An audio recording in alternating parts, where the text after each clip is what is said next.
here to steal your time when it comes to story time. I love story time, and thank you. Oh no, that's just warm up. I'm preparing myself mentally. No worries. Tell us about your chess experience. I've seen a couple of your games, so I have an idea, but I'd like to hear from you. When did you learn to play chess? And do you have any experience taking lessons or competing? Quick, very, very quick history of my relationship with chess, I guess. When I was like, I don't know who taught me chess, but I remember being like 8 or 9, I knew the basics of it because I would play with the janitor of my school. And I remember. Janitor. Wait, are you Beth Harmon? No, I don't know. I don't know the story, but I remember being beaten so badly. I remember he had 2 knights that did this full dancer on my board and gobbled up all my pieces, and I was like, "Damn, dude! One day I'm gonna beat him." I never beat him, mind you. And I really didn't have many friends or family that played chess, so I've literally forgot about it for a good 10 or 12 years, maybe. And then I started playing again when I was in college. And my lectures, you know, they would take enough attention that I needed to be there and not skip them. Which, trust me, I was very keen on skipping all my lectures. I needed. Did you study at college? I studied psychology. Oh, nice. And yeah, many of these classes, like, even though I had to be physically there, my mind was elsewhere. And I found that if I played chess on my little laptop, that kept me busy enough to like listen and more or less have an idea of what is being said, but also not like lose myself completely. So I started playing chess, and all my colleagues just made fun of me, like, because you would be like, "You're playing chess again today?" Yeah, because I just couldn't stand the lectures. So I think that's all I played. So I don't know. Picture me sitting in a class for like maybe 30 or 40 or 50 or 60 hours, and just me playing between lectures. That's the extent of my chess expertise. Now, during this time, I also consumed a little bit of chess media, like channels that are super popular. That's how I found out about you. I would watch games, and maybe back then I had a slightly better recollection of openings, of like I had a better idea of like formal chess rules and conventions and stuff. Since I think I'm very rusty. And if I knew anything about openings and stuff, I've forgotten. I remember I used to like some gambits and stuff and remember some of them. I am now a clean slate. And I am very, very green. So that's me in chess. That's a fascinating story, how you learned as a kid and then you came back to chess in college so that you could do something during the lesson. It's not fascinating, it's embarrassing, but I owe you the truth.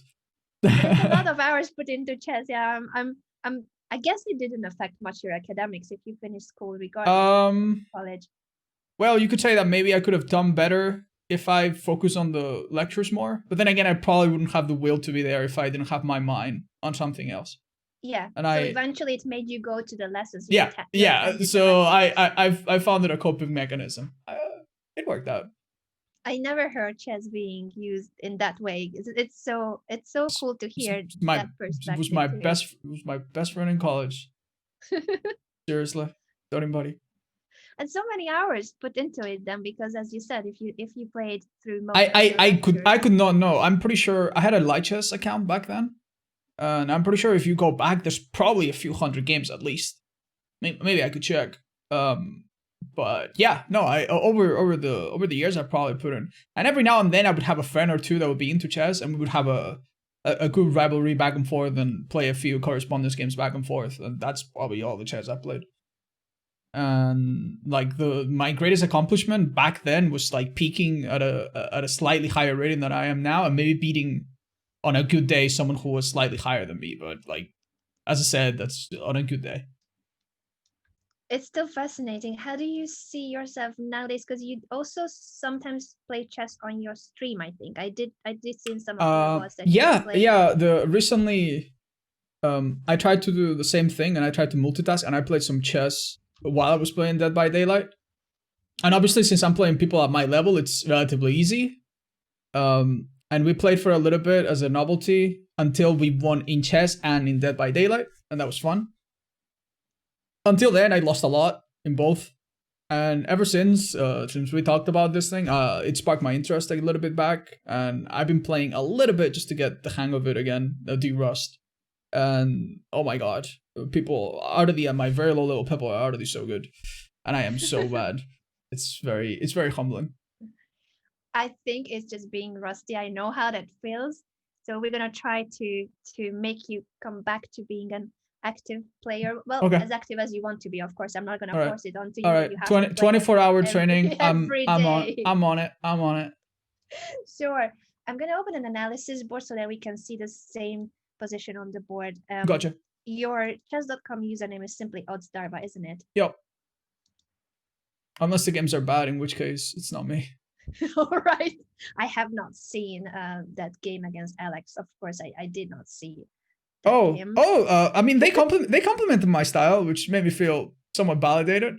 But it was very rough. It wasn't a bad game. I think I do have it saved somewhere. Yeah, no, I saw it on your profile and I saw all your recent games to see where can I help you. I was checking all your most recent games. Let me. I think now the invitation should be sending. Okay. You should have in the bottom right corner. I guess, are you in live chess? If you're on chess.com. Okay. Maybe not. Live chess. Live. So you go to live chess and then I can invite you. Yeah, in the bottom right corner, there should be an invitation. Oh. Wow, isn't this nice? Yay, you're in. So this is our board, and now try to make a move so that we can double check if it's working, that you should be able to make moves amazing. All good then. So I see that move too. It's right, and you can paste a complete game here and go back and forth, right? Exactly. I see. You can set up positions, we can paste games in here. Right. What I wanted to start with, I felt like you have quite some knowledge already. As you said, you have played many games. But I think in most of the games where things went wrong, it was because of mistakes that I think will be very easy to correct. We're gonna try to correct. That's a bit optimistic, and I appreciate it. The other thing you must know, however, is that I'm an adrenaline junkie, and I sometimes do things that are not entirely by the book or entirely rational. Like I see one of those games by like Tal, and I'm like, yeah, I could do that, you know. Okay, you're inspired by the great attacking player. And I will more often than not, out of boredom, just like sacrifice things just to see if the game gets spicy. 1 in 10 times, I win spectacularly. More often than not, I either lose immediately or the sacrifice doesn't work out, and I lose by attrition later on due to the small difference in material. So interesting. Even though that's the game, do you remember a game of yours from recent games where you gave checkmate? You gave a checkmate with a pawn at the end of the game. But that was a complete throw by him. Like I'm like, okay, I'm gonna try to do this really stupid thing and hope he doesn't realize it. There was a rook in the back rank, and there was this pawn that I was pushing next to my king that I pushed aside. I remember that one perfectly. But he had that game won like easily. He just needed to see it. He got a bit greedy by the end. I'm gonna try to open it here. We could start with that because I thought that was fascinating. That if I had any dignity, I would have resigned like 10 moves ago or something. But I think it's great that you play till the end. That's what I'm telling to every beginner and intermediate level player to play out the game until the end, because there's nothing to lose. If you resign, you learn. That's true. Exactly. It's always such a valuable lesson. Every game we lose, I consider them the best learning lessons. And this game, so we are looking at this game. Can you see the position? Yeah, right. I'm gonna maybe flip it because I was black. Yeah, exactly. I also have flipped it. I think I can do that. Can I flip the board?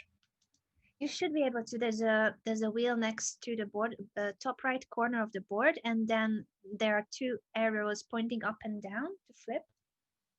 I must be so silly. No, it's very small.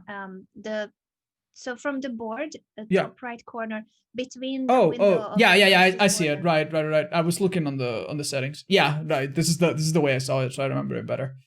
Yeah, exactly. So in this game, you weren't doing too well. You were down, and then they won your rook after. Right around this point, I was realizing a little bit earlier even I was realizing that if I wanted to win this, I needed to like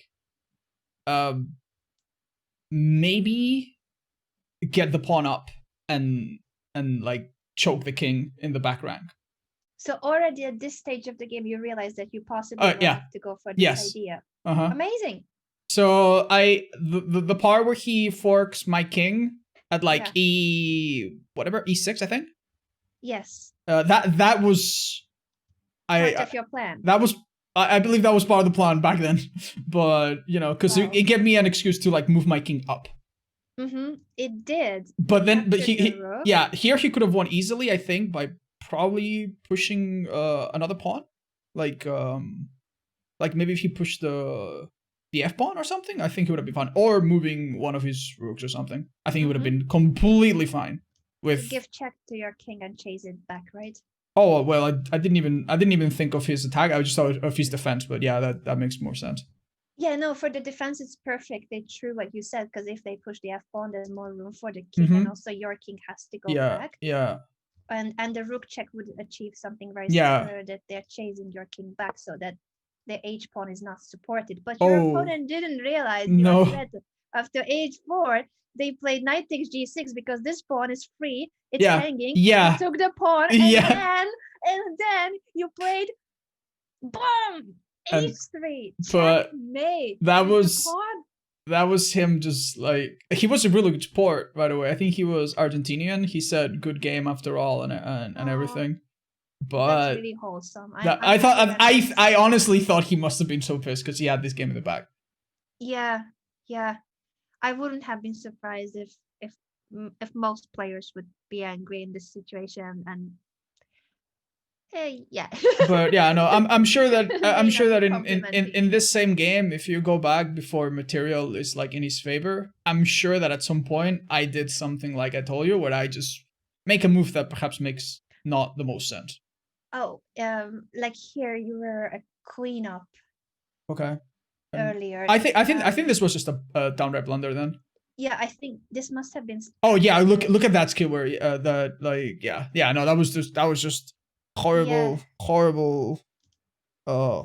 facepalm. Like, this is like 101 how to mess up a game. And this is so unfortunate because after the fork, they take your queen and you can take the knight, but they will take your knight too. So from a queen up, you end up being a piece down. It's quite a turn of events. I think earlier you sacrificed something. I remember now. There was, you took on a3. Is it what you meant? Yes. Sometimes you go. Yeah, exactly.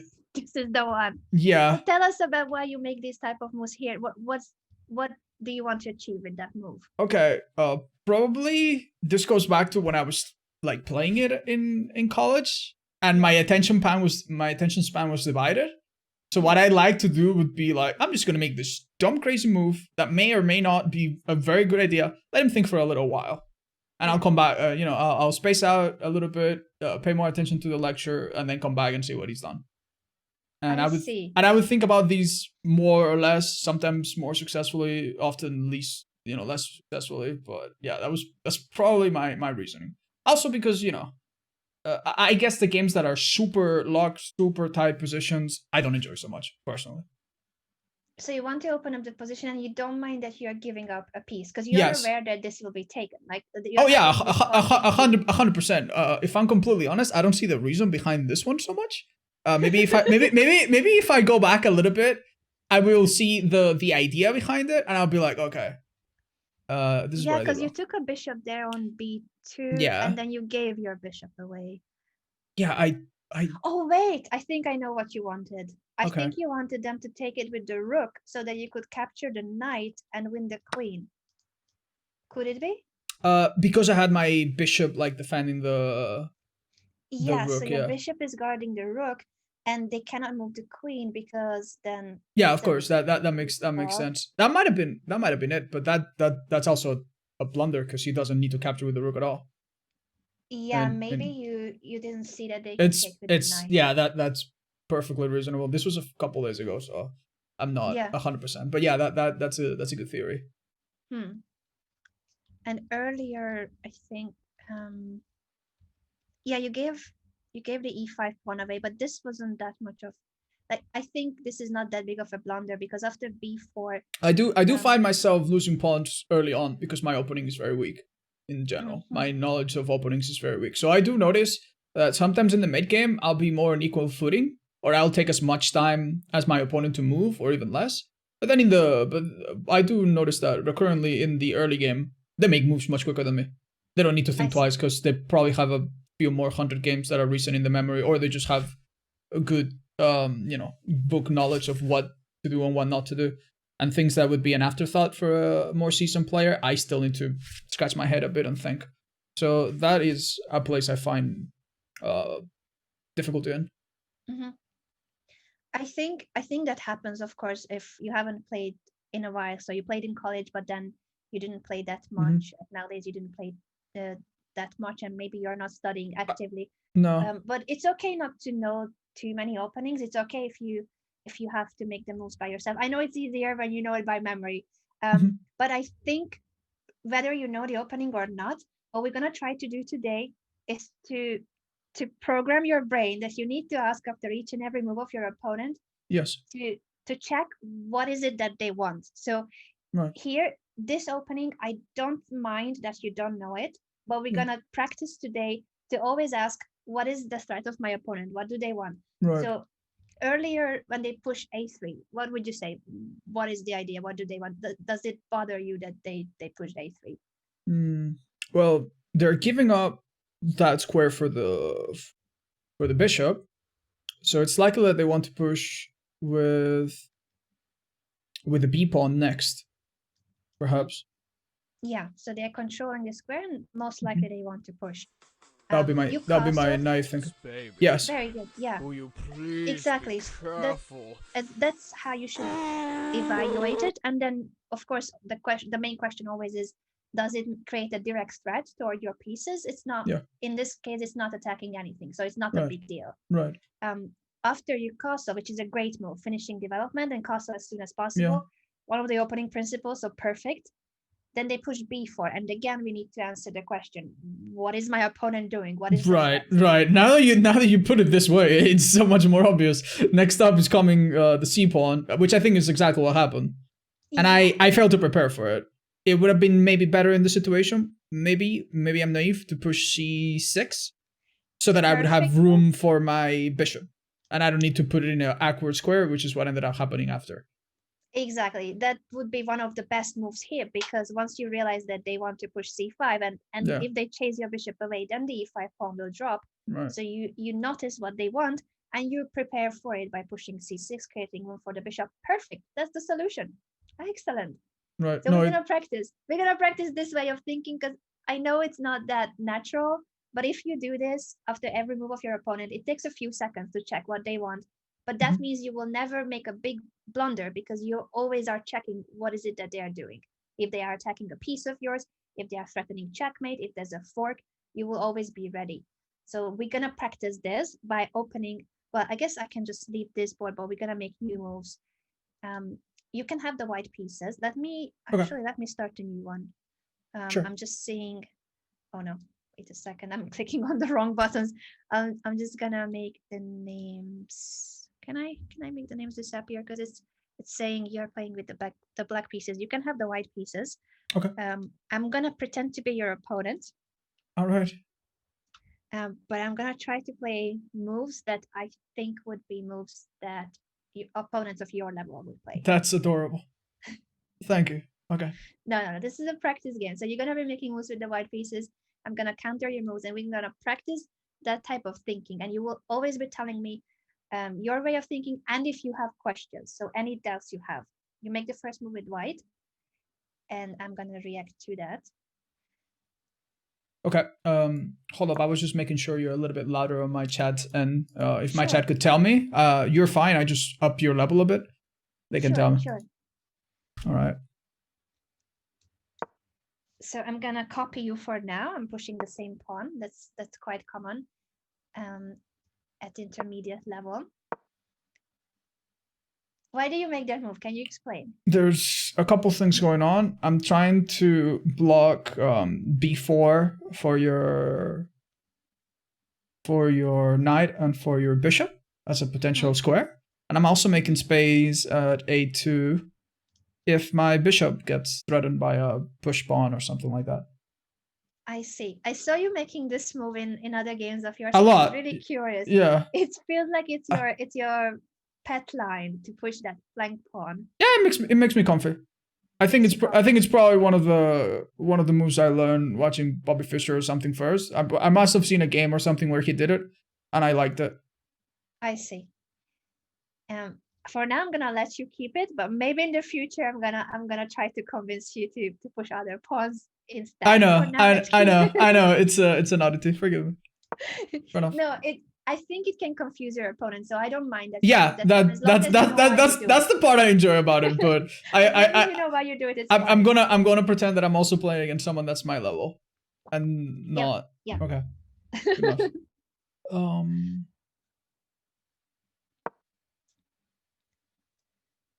Excellent.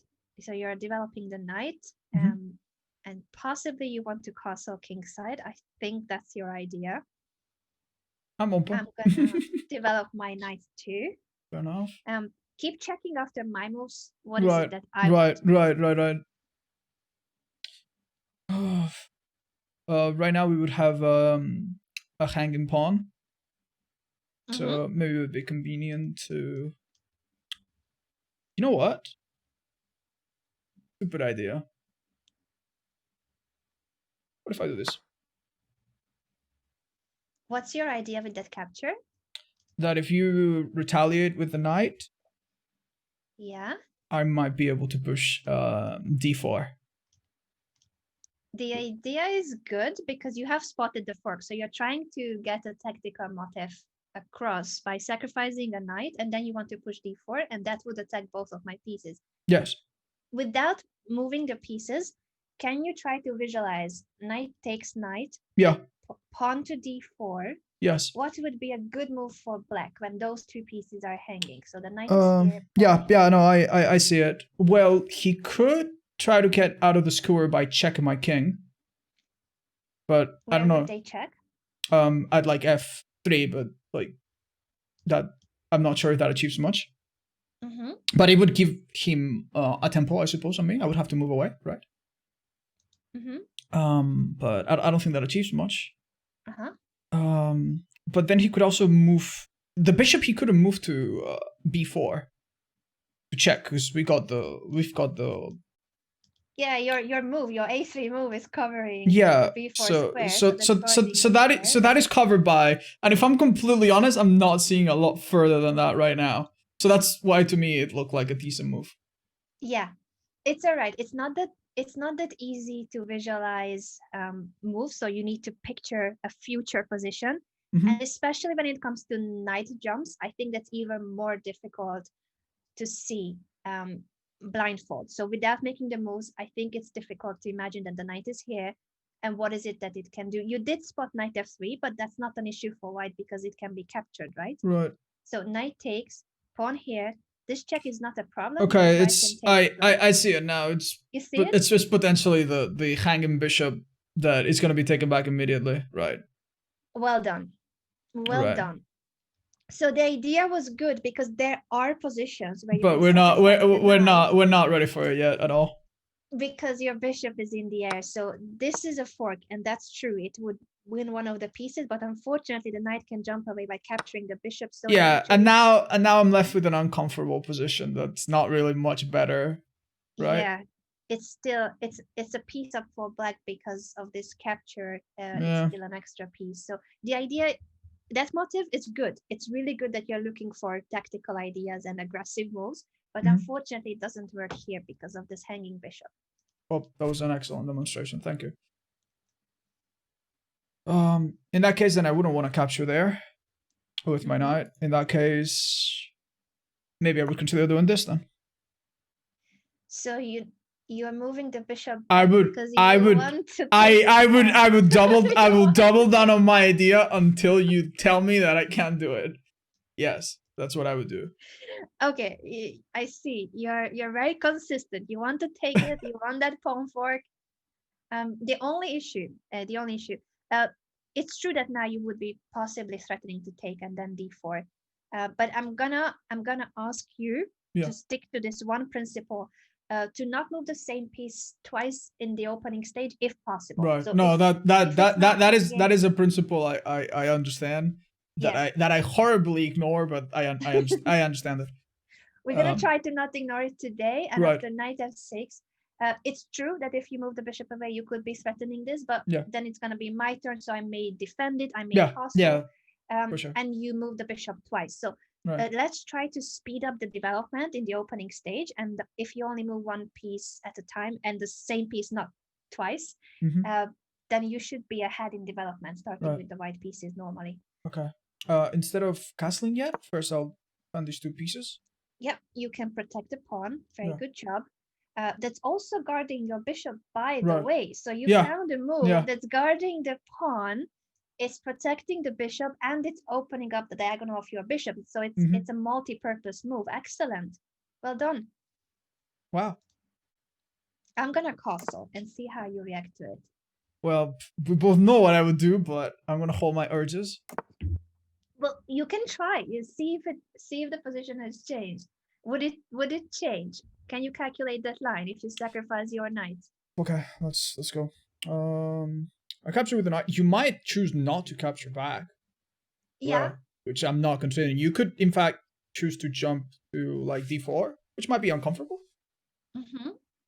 So yeah, no, it has all kinds of complications, but it's the kind that I generally don't worry about too much, and that's why I don't play very safe. It's great that you don't play safe. I like that you have this aggressive attacking style.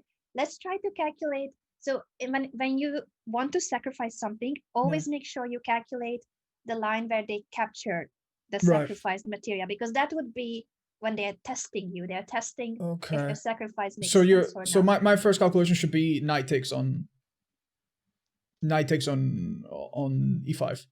Yeah. You think? Okay. Knight takes. Right. So the knight will capture. Right. Would this work out at all?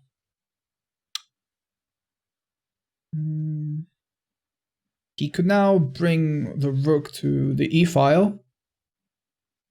So knight takes, and then you want to push this pawn to give it a fork, right? Yeah. Make a fork here. So we know bishop cannot go on b4. It cannot. We know that now the knight cannot capture easily on c4. Actually, it could, because we're pushing that same pawn. So we're literally in the same conundrum right now. Excellent. Yeah, right. Excellent. Okay. I thought that this could be tricky, because when you see this position in this moment, no, but we have to assume that we're in the position. Yeah, of course. No, bishop's not safe. So excellent. So we cannot go for this, because once you push again, the bishop is hanging again. Right, correct. Right. It's very good that you spotted it, because what sometimes, or actually most of the times, makes calculation difficult is that this is the position you see. So before you decide to take or not, your bishop is guarded. Yeah. So you could assume that in the future too it's guarded. I absolutely sin in this manner, like, all the time. I'll have this wonderful play in my mind, and then I do it halfway and I realize that suddenly there's a pin, or suddenly there's a check, and it all falls apart. So that's a very good way of thinking that I really didn't look at. You did very well with the calculation, so I'm impressed that you don't want. I know you attempted to take the pawn, but we have checked that it's not the right move. Right. So instead of that, you decided to castle, right? This is the move you made. Yeah. I'm gonna make further moves, and let's say that I decide to move the rook here. I'm gonna be in the mindset of what you said. What are you trying to do with it? And honestly, I would think not much of it. Okay, you're adding a defense to that pawn, which means that if I try to capture it, now I have to go through one more defending piece instead of like just the knight before. So I would think of it more like a waiting move, just like a development move to put the rook in the file that's almost open. So I wouldn't immediately try to react to that, but I would keep it in mind that okay, that pawn is probably not going anywhere for a while. Yeah. Excellent, excellent. So now 2 pieces are guarding e5. Am I allowed to make a move? Of course, yeah. Sorry, go I was ahead. just gonna ask. This is a step further. So one thing is to see the threat, but if you want to analyze the position a little further, what you can also do is to compare how is the position when the rook is here and how is it when it's here. You notice that this is guarded, but what are the drawbacks? So the rook is now strengthening the e5 pawn, but every move has its pros and cons, and by moving the rook away from f8, what else has changed? I think my bishop has gone in value up a little bit, and the idea of like returning it back to a2 at some point and maybe attacking in tandem with a queen later, maybe the queen being on f3, like could come into play. Yes, so the f7 pawn has become more vulnerable and your bishop will be a very powerful piece. Very true. Good job. Okay. Now you can make a move. Yes. Okay. I would move knight to c3 probably. Why did you choose that square for the knight? I'm pretty sure you have a good reason for it. Because it seems to me like I can occupy the square d5 pretty easily with it, and I might use it just to annoy the opponent or to do a tactical exchange with the knight. Because if I get rid of the knight, that's at like f6. I might be able to remove the defender of the h pawn and stuff like that. Probably I'm there with a mind to sacrifice or to annoy. I'm very happy to see that you constantly are thinking about how to attack the king, because that's the objective of the game, to checkmate. No way. And I know this is new. Like that's crazy. You needed this lesson, Alex, to know that. I saw a weird DVD that said that, but I didn't believe it. Okay. Well, honestly, it's crazy how you're constantly looking for attacking moves and aggressive moves. This is great. I'm just a very angry man. But I think that at least that's very helpful for me too, to know your playing style. Because when it comes to choosing openings, you can clearly go for gambits and aggressive approach, because that's what you're looking for in the middle game too. Right. You're trying to remove the defender to then attack the king. Perfect. Amazing. Right. Well, don't worry. I will find several ways to mess this up very, very soon. Go on. I'm curious, how will you continue if I just push the pawn? I'm copying your pawn structure. Right. I think I'll go ahead with the plan. So you this makes it a bit also awkward for the queen. If she goes to a wrong square later on and she overdevelops, quote unquote, I'm threatening to jump on the c7 pawn. If I went further away with the queen somewhere out, then the pawn would be hanging. You're right. Yeah, that's why I think this will maybe entice some players to like just sacrifice their knight just to get rid of it. And if they do that, then I've got the bishop controlling that diagonal, which I think is good. So if I take, you want to take back with the bishop. That's what you're saying. I believe so, because if I retreat back, then I've got the diagonal. And if I capture with the pawn, not only would I have a double pawn, which maybe doesn't look so good, I would also be blocking and maybe reducing the effectiveness of this bishop and all the time I've put aside for it. So I would capture with it, I believe.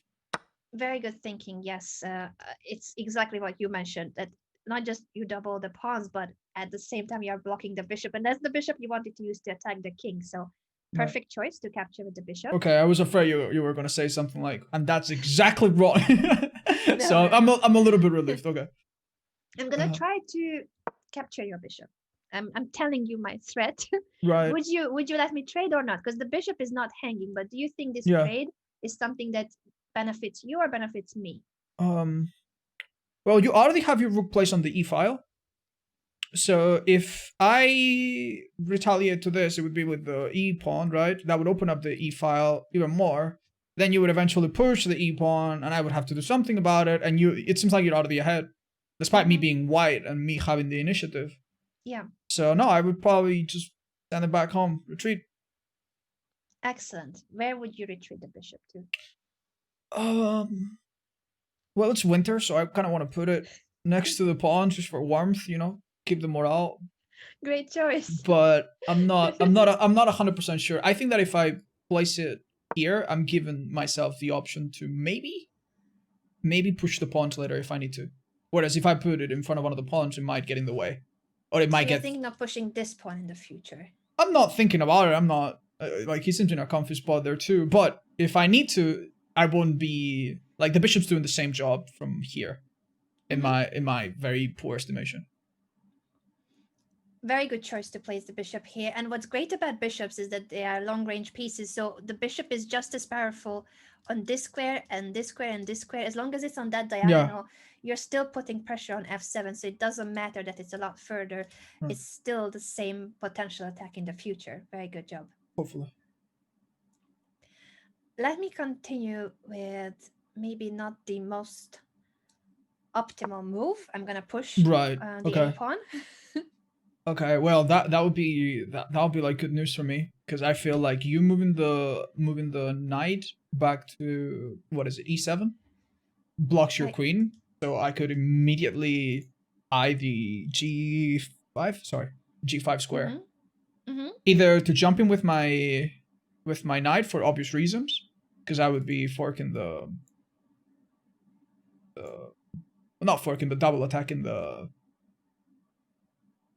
pawn here. Yeah, I think that's what I would do probably. Excellent. So you're, as you mentioned, putting pressure on the f7 pawn, and in the future you could attack h7 too. I'm gonna have to do something about this right now, because you are threatening to take it either with the bishop or with the knight. Right, but you cannot push that pawn because it's spin. So very good job. I cannot push it. Gonna have to. So how can I defend it? Can you tell me what options I have to defend it? The easiest one to me seems like bishop to e6. Oh wait, no, that wouldn't work at all, because I am attacking it twice actually. So I think I might get away with it, right? I would capture with bishop, you might capture with pawn, and then I would capture with my knight, and I would have a tempo on the queen, and that would be good, right? Excellent, very good job. You see the highlights when I make them on the board. Oh yeah, they're very instructive. I think for viewers it's great. Right, so I could try to play that move, but you have two pieces attacking you, so you would end up winning a pawn and attacking my queen. Very good job, well spotted. So what options do I have if not this move? Is there any other way I can try to guard this? You could just move the king away, but that strikes me as maybe very passive. What happens if I move the king here? You're basically setting yourself up for an attack on the h pawn in like 2 more moves or something along those lines, I think. I could also, instead of capture with the bishop, I could still capture with the knight on the same pawn, and then now fork your queen and your king. Excellent job. That's the refutation. Immediately this would be a check, and my queen is hanging, so you are winning material, and on top of it, it's with a check. Maybe I wouldn't capture it. Maybe I would just. You wouldn't? No, maybe I would feel. Maybe I would be a nice guy. No, yeah, I would. Okay. Okay. So honestly, I guess you could move the king to f8, but I don't see the point of it. So if it's not a king move, I'm honestly struggling a little bit to see what else could be done here. What would you play if the black king moves to f8? Oh, well, that's a good one. I could legit just capture on the h pawn and force it back. Yep. And I gobble up a free pawn, and we're back to square one, and now I calculate again. Exactly. You can take the pawn and go back to this attack. Yeah, and then you would have threats of like queen to h5 and then push it. Yeah, so that would probably be quite bad as well. Nicely done. You're already looking at the checkmate patterns. Amazing, amazing. So the king moves don't help. I should not move my king. Right. How can I protect this pawn then? What can I do about it?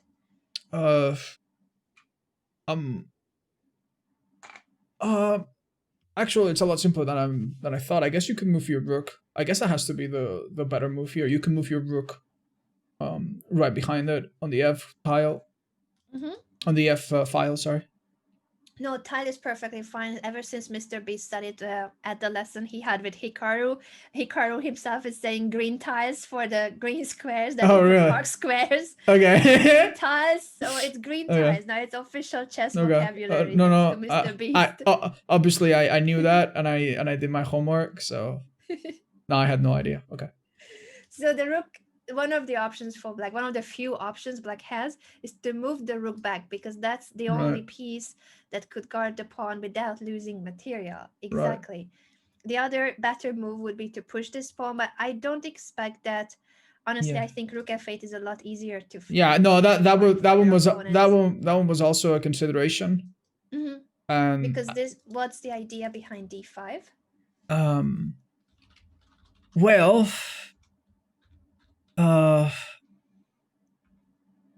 it's hard for me to tell what would happen once he pushes it. I don't think I would want to capture with a pawn. Perhaps. Although it seems like there wouldn't be a lot stopping me. If I capture with the pawn, it's possible that he could move the bishop back to d6 to try to like just pin the pawn there. Block it instead of taking to block it, and then it that's bishop. Yeah, like just okay, I give up one pawn, but now I'm out of this conundrum. So that's an idea, maybe. He could also obviously capture with knight. If I capture there. He wouldn't capture with queen, obviously, because bishop would trade immediately. And because he's a little bit more developed than me, I think he gets away with it if he does this. So you wouldn't want to take here, but instead, what do you think would be a strong move here for white? I was saying that this is a better move for black than rook f8. Actually, I'm not sure it's a better move, because there's an issue here in black's position. Can you spot the strong move here? And yeah, I know that you want to continue the attacks. So okay. Well, I'm gonna try to use the logic you told me about earlier, about the pros and cons. And one big con about this is that the bishop just lost its defender. So I'm looking at ways we can abuse that. I don't quite see it yet. Yeah, it's good thinking, and every time when there are unsupported pieces or unprotected pieces, they could fall into tactical motives. So it's good that you're looking at the bishop. Unfortunately, right now there isn't a way to exploit it, but there are other parts of the board and other squares of the board that could be troublesome. Oh no. Okay.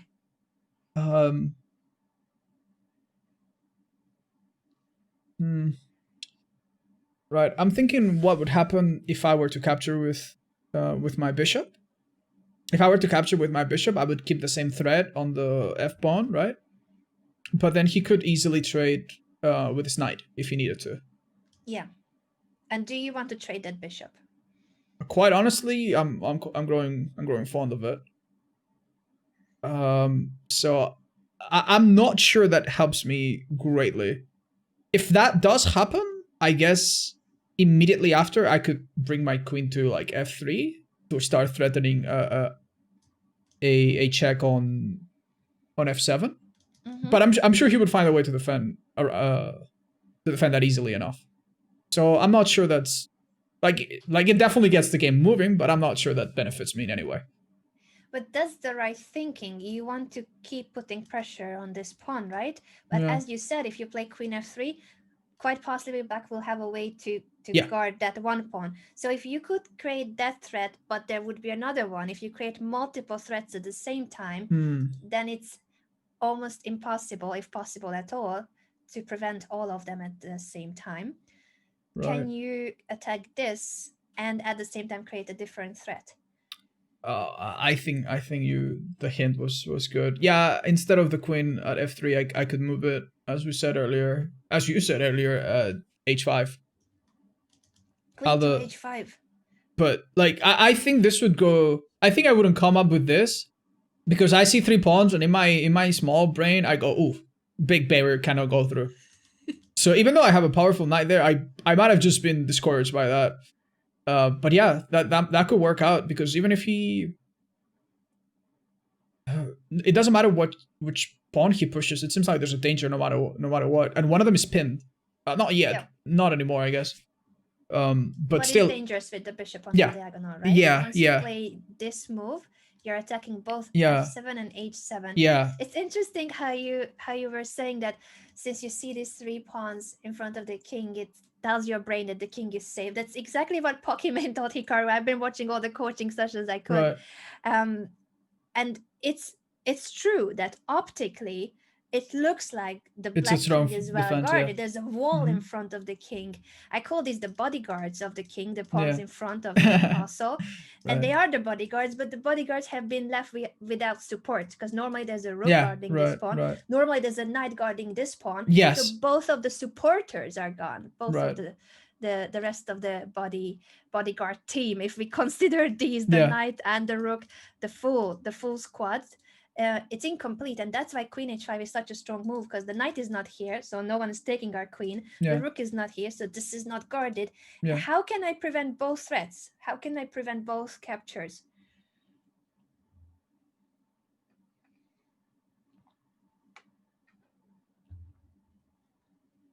I'm not quite sure.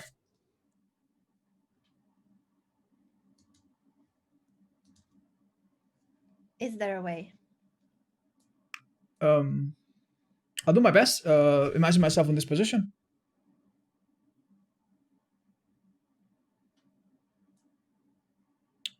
Prevent both?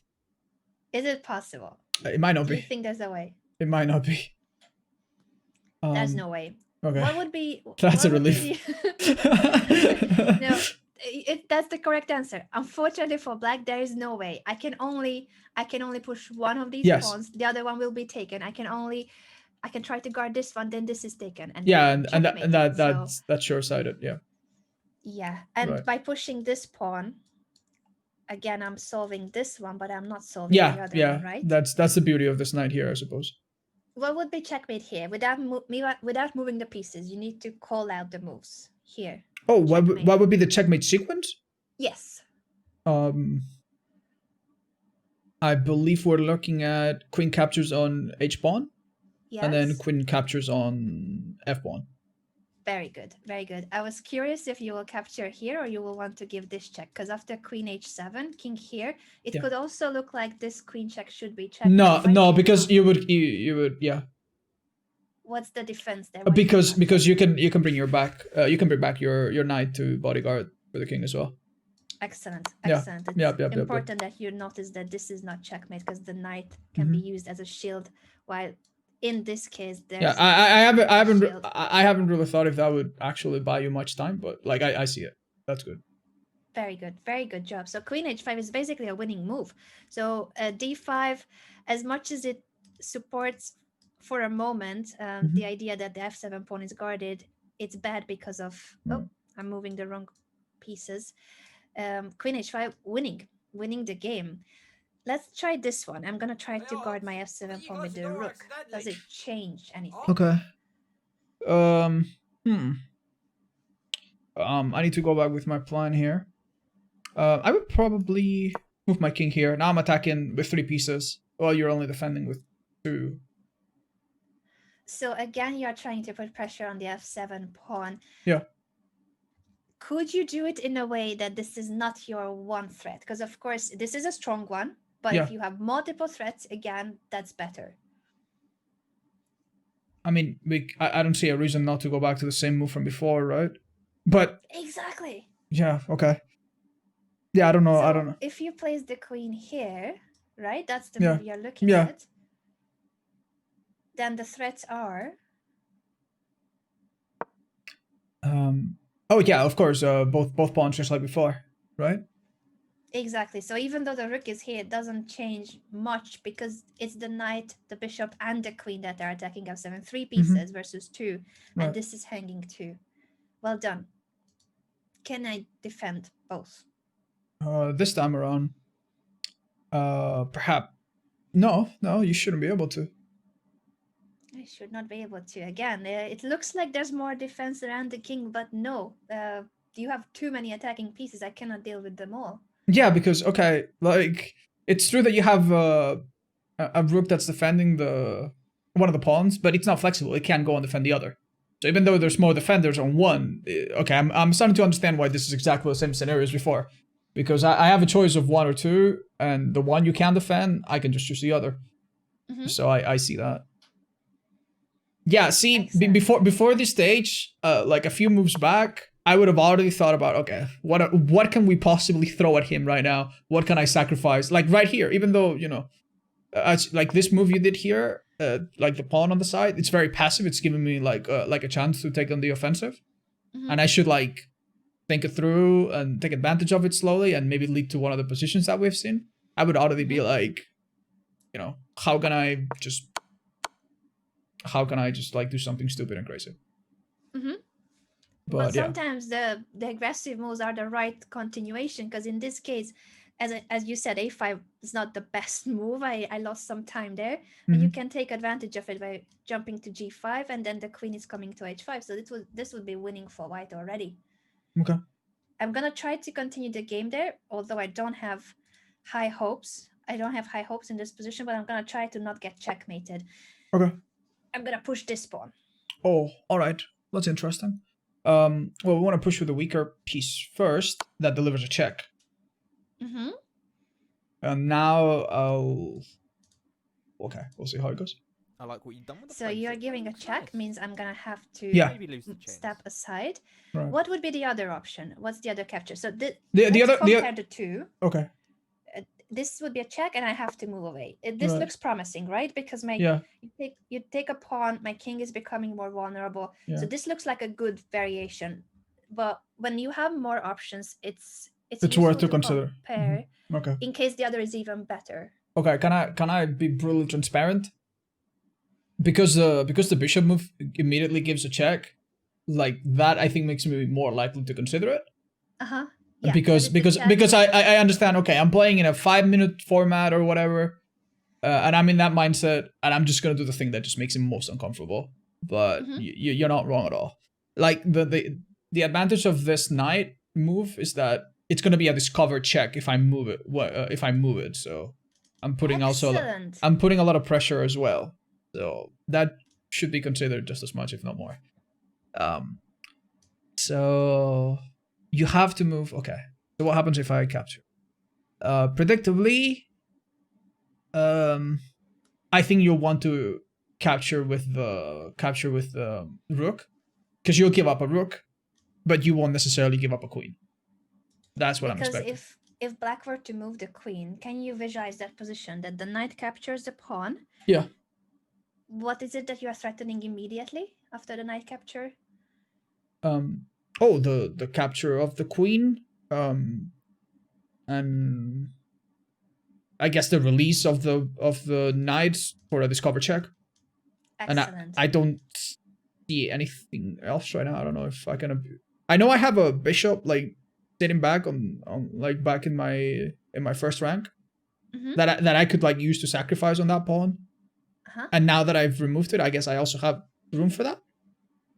But I honestly haven't thought that far ahead yet.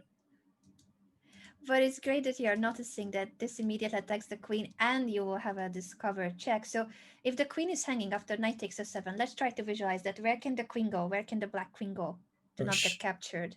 I guess the thing that I haven't really considered is what happens if she just stays on the 8th rank and starts defending that square as well.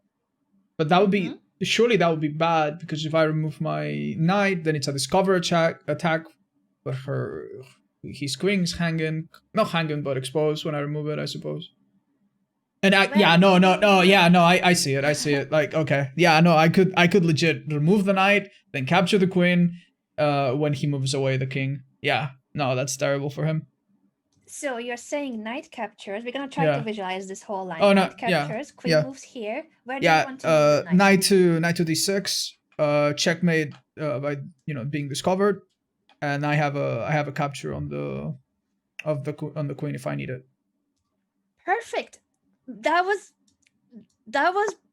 mind blowing that you spotted this move so easily. Not that one. I can't draw. This one, giving a check and winning the queen.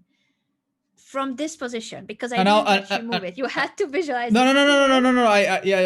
No. You set it up very, very, very, very easily for me. And then also, if you capture, you to win the queen, and there's a discover check. Yeah. You said that all by yourself. No. If you let me in my small brain, I would have captured with the bishop, because I am You know, because check good in my brain. So. Check No. is good, but sometimes this, if you prepare for it, it's gonna be a discover check. Winning the queen, that's even better. No. Well done. This is the kind of move that if I have time I would have done maybe, but if I'm in my normal mode I would have gone with the bishop without thinking twice about it. So that means there's room for improvement. But this is a good move. So it's also fine to take with the bishop. I'm just trying to make you see that sometimes there will be a better alternative if you look a bit deeper into the position. So bishop captures a pawn, free pawn, check. This is great. That's what you normally would want to go for. Okay. But you notice that the queen is attacked and there's a potential for discover check. That's the most important, because if it's only the queen hanging, then the queen will be moved away. That on its own, that doesn't change the story. It's the discover check that wins. And if the what do you figure would happen? No, like if he capture with the rook, then I would capture with the bishop, and my queen would still be defending it. So yeah, you were right that black possibly has to take this. Losing the rook is better than losing the queen. So you were right about that. You either take back with the bishop or the queen, but you win an exchange because the rook takes the knight. This is the best move for black. What would happen if the queen moves here? I'm curious. What's your move there? Oh, hold up.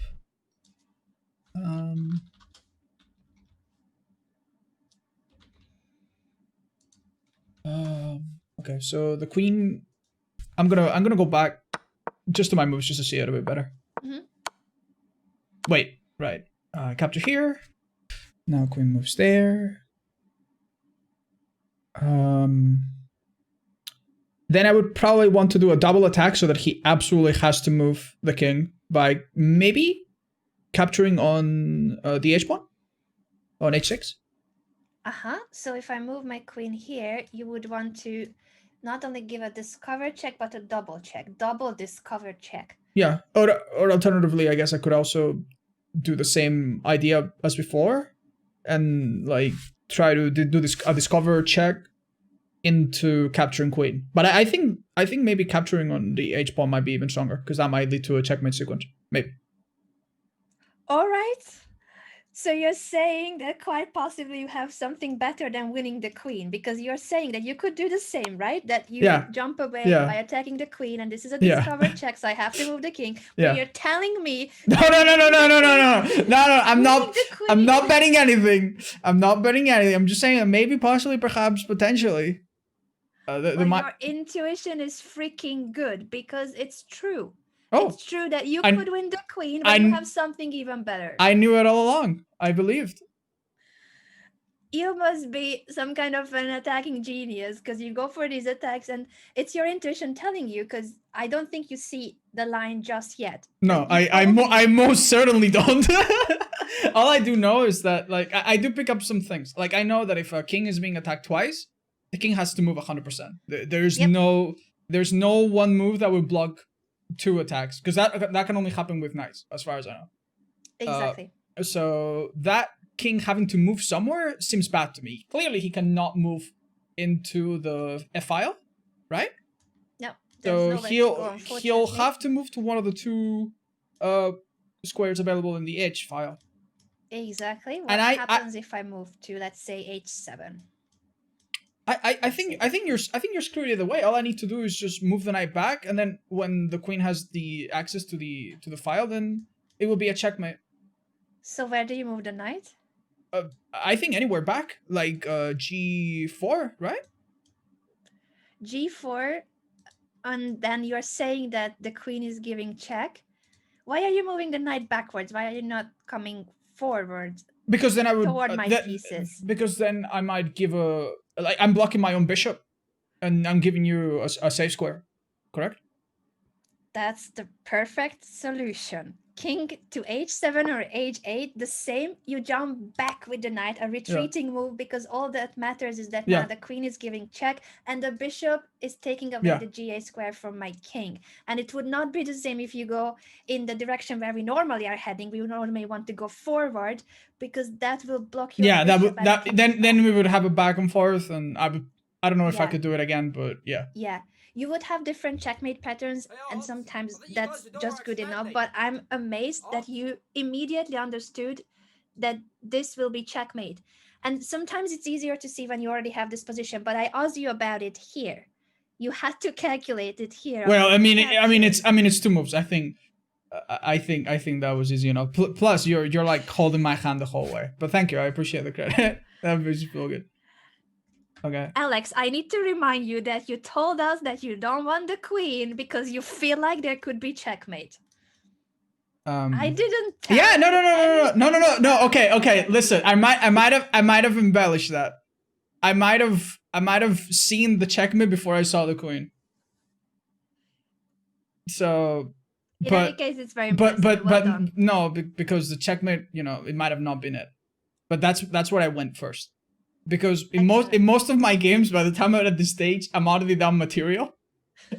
And if I don't attack and win, I lose immediately.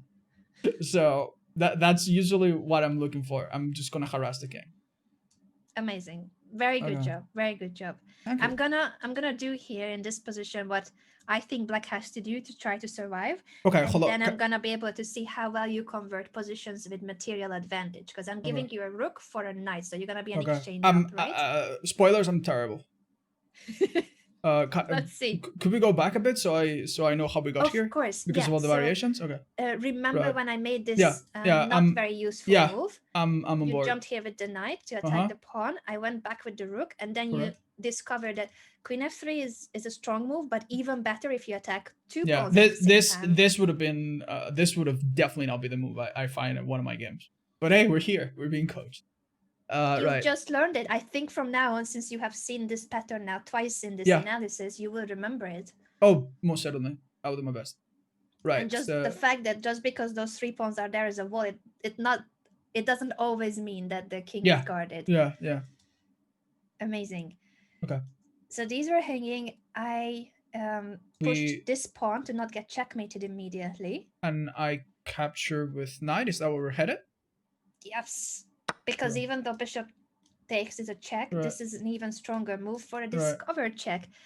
And I'm going to have to take this to not lose the queen and get checkmated. Correct. Now, there's 2 options here. And...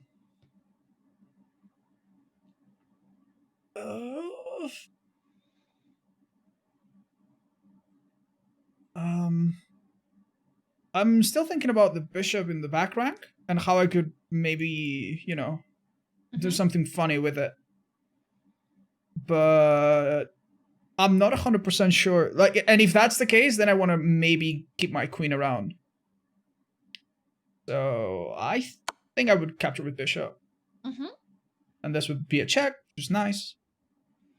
That's always good. I'm going to try to hide my king on this file. Ooh, hold up. I can now bully you into the corner of the board. Wait, no, not quite, because you've got your knight there, right? You were thinking of this check. Yeah, of course. But I think I've been tunnel visioning a little bit too much. It's good that you noticed that the knight is guarding it, so that would be an easy blunder. It's easy to miss. This is a definitely something I am very capable of doing. I'm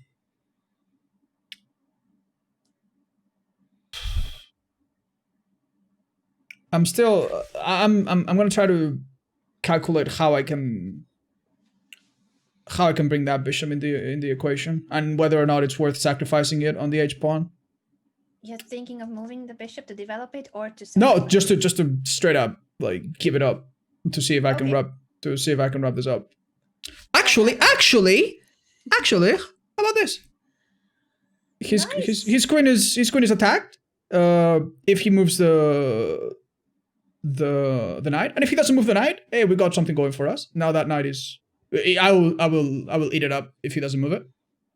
Amazing. It's a pin, and that means, as you said, if the knight moves, the queen is hanging. Yeah. And if the knight doesn't move, it's still an issue that you're attacking it, and I cannot take your bishop, right? Yeah, that's the thing that took me like a little second to catch on to. Very good job. This is the best move, developing the bishop, and at the same time, it's an aggressive move, creating a pin. Wow. I think I need to make that an alarm on my phone. This is the best move. That feels so good to hear. Great. It's true. Look at your position. The Yeah. queen pinning the h-pawn, these two bishops here around the black king, and creating a pin at the same time. I just needed one chess master to achieve it. Wow. Oh, that's great. Well Okay. done. Excellent job. I'm getting into more and more trouble. I'm missing my rook, and also this pin is very annoying. I can barely move my pieces, not the knight. The queen doesn't have many squares. I'm gonna develop this bishop in case I can achieve something, and I'll let you continue the game. What's next? What's next for your position? You think that you need to achieve? I was preparing for you moving the d pawn to connect your bishop with the knight. Oh, that would be a good idea too. That's what, like, just give up that pawn so that knight. But I'm not sure that achieves anything. I like your thinking. That's possibly a better move than the move I made. But you move your bishop to develop. Okay, let's try to go into the mindset of like, what do you achieve? What do you lose? You don't seem to lose much in this. It's a developing move. Like there doesn't seem to be any obvious. But yeah, sometimes the downsides are not actual downsides, because it's true that the bishop here is guarding this pawn, and but like that means nothing, right? Yeah, it's not relevant in this position. Okay. Well, so my line of thinking now is, can I wrap this up quick, or do I start to develop my rooks and maybe have ideas of like or something like that? But I'm gonna stay more in the now, and I think I'm gonna go with plan A. So you're taking this knight because that allows me to moving with this, and that seems very annoying. I see. You want your queen there. Okay, I'm gonna have to take back.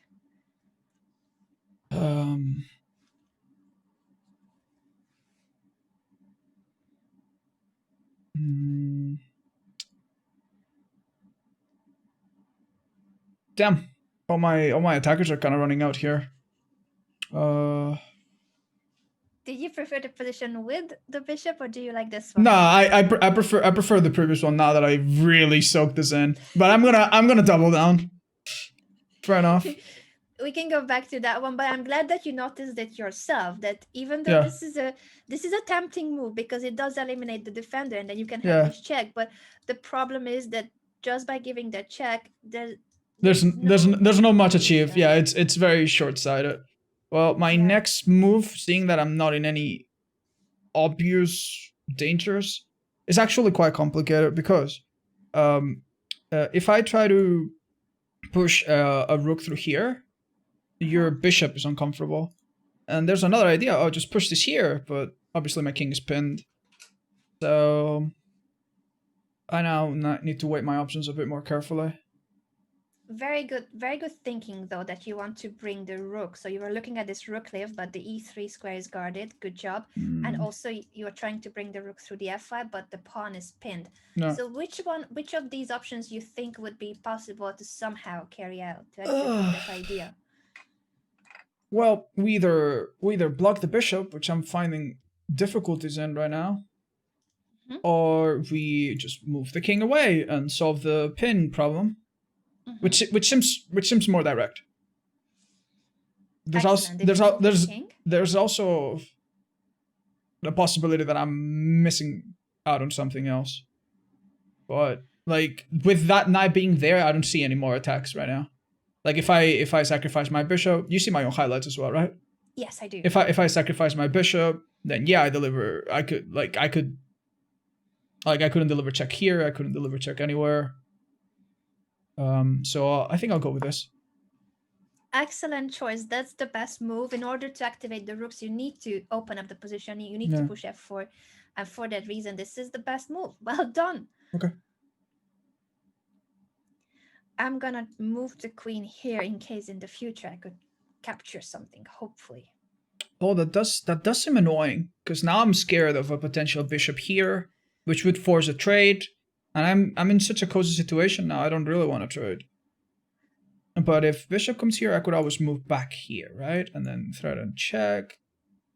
And can you go to g6 with your bishop if my bishop is on e8 or in general? No, because I would need to sacrifice here first or something to account for this knight. Okay, I see this move here in the future, and I do not like it.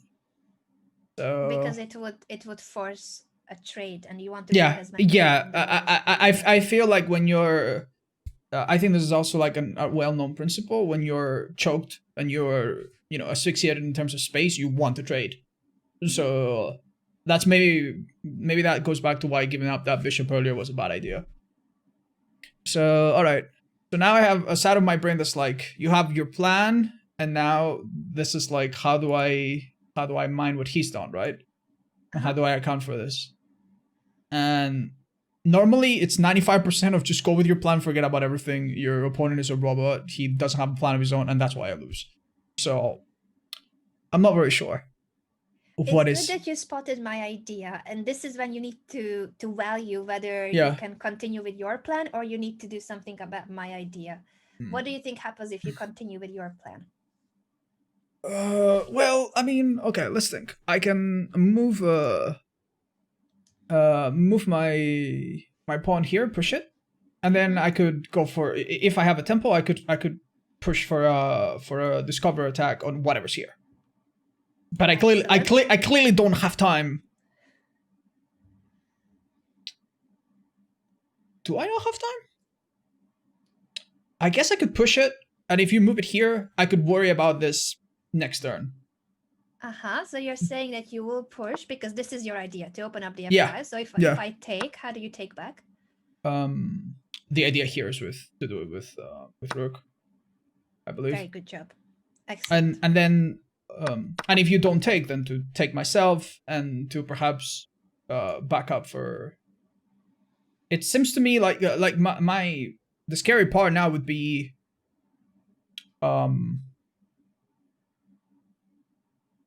I guess it's accounted for, but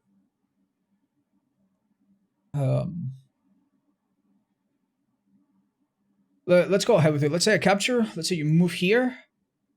I should have you defended. You shouldn't be able to give it up so easily because now we have.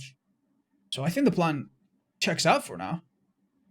Amazing job. Even if I play bishop e8, you have calculated already that you can just capture my pawn because that opens the file for the rook. So if I take here, you'll just capture here. No. I would pressure with this, right? Yeah, rook takes. So you don't even want to trade queens, of course, because you are going for the attack against my king. Let's say I move away with the queen because it's hanging. I have to move it. Right. All right. Well, that seems to me like a blunder because I can follow it up with this, right? Let's calculate it without moving. I'm gonna make you calculate it. What happens if you take the knight? With the rook or in general? With whichever piece you want to. So let's take a look at rook takes. So let's take a look at bishop takes. Okay, let's start with rook takes then. If I capture with rook, I'm threatening your queen. Oh, dude! Oh my god, that's embarrassing. But I'm leaving my own queen hanging. Oh, that's. It's not. That's so sad. Oh, I walked right into it. Oh. It's because in this moment your queen is fine. It's exactly what you said earlier. Oh, dude. Okay, I am giving up my chess license. Right. Yeah. No. This is the difficult part of chess. That once the move is played, it becomes obvious. But you have to see it before making the move. Right. Yeah. So it's all right. It just takes practice to always pay attention. So okay, we're gonna learn to what I ask you to check the threads, but also we're gonna add another layer, which is to look at always the king. You will always look at the king situation and unprotected pieces. So that's for your opponent and as well as your own pieces. And among your own pieces, now the unprotected piece is my queen. The queen. But here's my brainlet my brainlet view of this. My queen is like surrounded by like two pieces, so she's okay. That's the stupid mentality that I have right now. that lulled me into this false, sense of security. But you're right. Okay. It's totally how you should see it. That yeah, it's unprotected, but I have two pieces near it, and it's fine. But because it's unprotected, you need to keep an alarm on that, just to always have it in the back of your mind that it could I also shouldn't even capture on knight. I'm realizing, because I have a stronger move that I think leads to either a short checkmate or a good move in general. I can capture on the h pawn on h6, no problem, because his other pawn is pinned. Which piece are you capturing with on h6? I'll go with queen. To have queen takes h6. to have an immediate check. And I can't take it. Right, because of the pin, correct? Right? I hope. So I have to move here. I'm not gonna make the move. I'm gonna ask you to visualize that the king goes there. What's your move? Well, is there even anything you can do at that point? I believe it's a checkmating one. G7, right? You take on G7 with which piece? Well, with queen, I hope. Yeah, I got it. Checkmate, well done. Yeah. Queen takes h6 isn't that easy to spot because it feels like, again, this optical illusion that the king is sheltered, but it's not because of the pin. You can take this pawn and then checkmate. Excellent. So it's even better than capturing the knight, because you could take the knight with the bishop. That's fine. Yes, but it would be like a short-sighted gain that might even like lead to me making a mistake later and eventually losing the game. Maybe if the position was a bit, closer in material. Especially. But excellent calculation. And you noticed here, before pushing the pawn, that you will have the time. You will have the opportunity to open the f file. Very good thinking. Thank you. So f4. I'm not going to make then this move, but I'm going to capture this and try to survive. That's going to be my mission. All right. I'm also being told, by the way, it has been requested so many times. My viewers are telling me that you have a hamster. Yes. Can they see the hamster at some point of the lesson? I'm sorry that I'm distracting you. Absolutely. She's nocturnal, because most hamsters are, but I think she's up by now. So I will have the hamster come up. I'm not sure I can zoom it on. I can show it on the Zoom call, because she'll be blurry if I get her close. But I have a webcam, and they can check on the stream, and we can get her super close up. Yeah, amazing. Don't worry. Yeah, you have a hamster cam. You have a separate cam. I've got one in the back, and I can get her very close. I need autofocuses. So we can get her very close, and she can munch on something. We can give her a little tip. Yeah, we're gonna do that. And I think everyone is happy here on my channel too. We're gonna get to see the hamster. Yeah, we gotta earn it first. Yeah, we need to earn it by making moves here. I know we captured on the F file before, but I'm trying to see if I missed something better. I don't see it right now, but I'm trying to see.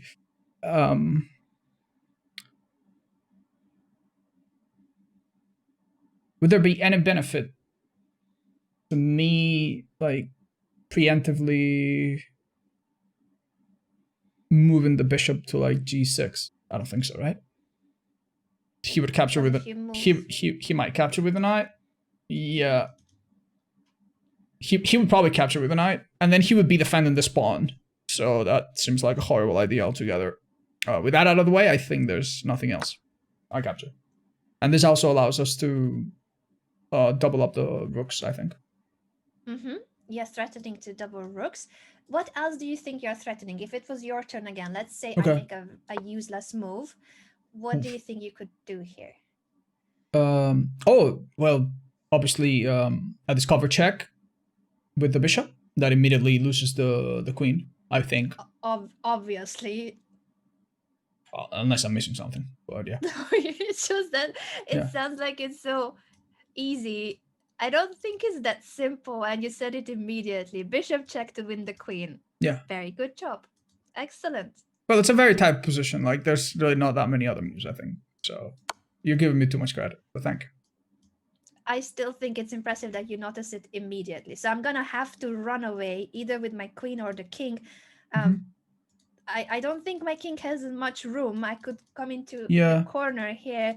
That steps out of the check, so maybe that's what I have to do, but it's looking terrible here on the king side. Ooh, hold up. I think I have a move.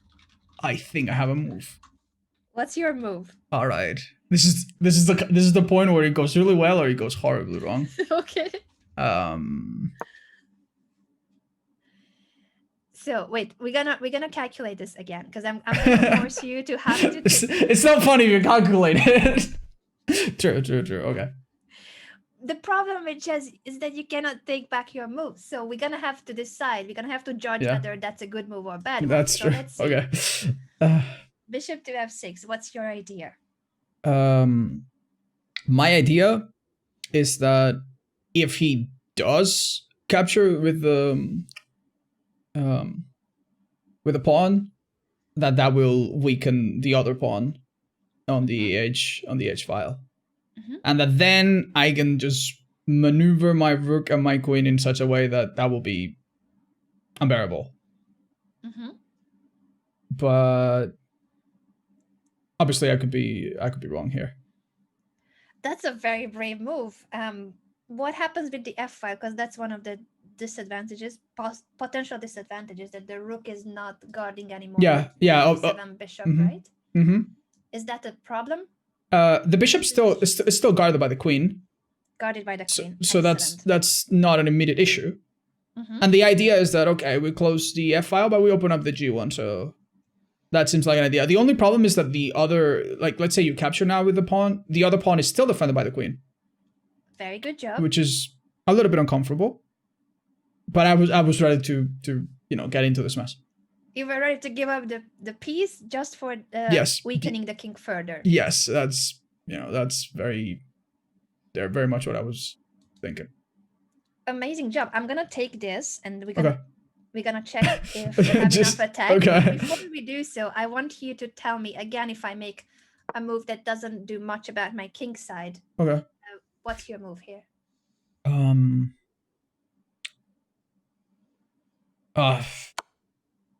Nice. Yeah. Excellent. That's a pretty checkmate. The queen cannot be taken and the king has nowhere to go. Very good job. Oh, I'm very bad at drawing arrows. We're bullying black a lot. It's not fair. I'm gonna take the bishop because I don't want to get checkmated, so I'm gonna take this back. Thank you for helping me to take that move back. No, of course. We're gonna take the bishop and try to survive. Okay. What's your continuation? Believe it or not, I think this. And your threat is? To move my square on this. Sorry, my rook towards the pawn. And that would probably do it. I think that would. How can I prevent it? How can you prevent it? You could move your. You can move your knight preemptively to g8. I suppose. Yeah. Is there any other? Yeah, I think so. Yeah. Anything else doesn't seem like it would work. Yeah, I don't have any other pieces. Unfortunately, this bishop cannot make it back. If I move the king up, does that help? No, because then you remove the defender of the pawn, so I can capture immediately with queen. Yes. What's that position? King g7, queen takes h6. What's my next move? I think you only have one. Wait, no, I think it might be a checkmate. Because well done. Yeah, that's another pretty one. Excellent. Right. Yeah, the king is in the way of my queen, so it doesn't give doesn't make a second defender. It's only one again because it's in the way of the queen. That's true. And if I move here the queen, that doesn't help either, right? This queen move. If you move it there, does it make sense? Is that the question? Yeah. This doesn't make sense either, right? Because I would still go ahead with plan A, which is this. And you would be like, I think it would be the same as before, right? Does this change anything? Plan A is terribly strong because again, my king is in trouble. I don't have where to. I mean, I do have to give up my queen. I do need to worry that like that my king could be attacked here or something, but like your bishops don't line up with my pawns here. Like I don't know if there's any... If you were to like somehow clear the file and like send your queen to here, I still have this rook here, so I can't be checkmated in one. So yeah, so far so good. Good thinking that because you moved the rook from the back rank, you're checking if there's anything that could happen. Yeah, no, that I looked at a little while ago, and I also noticed that this bishop here was a little bit scary, and my king had like no. But as long as I have something here, I think I'm good. And all of your pieces, unfortunately, are like underdeveloped to attack there. So we are speaking of this position. If there's anything that black can do, because now it's black to move. Right. But you are correct. There's nothing that can happen to your king because you have the other rook, and I don't have a way to suddenly magically appear near your king. Knight to g8 is the only move to guard the pawn, so I'm gonna try to survive by playing that move. Okay, this is actually kind of tricky. I can see myself blundering here.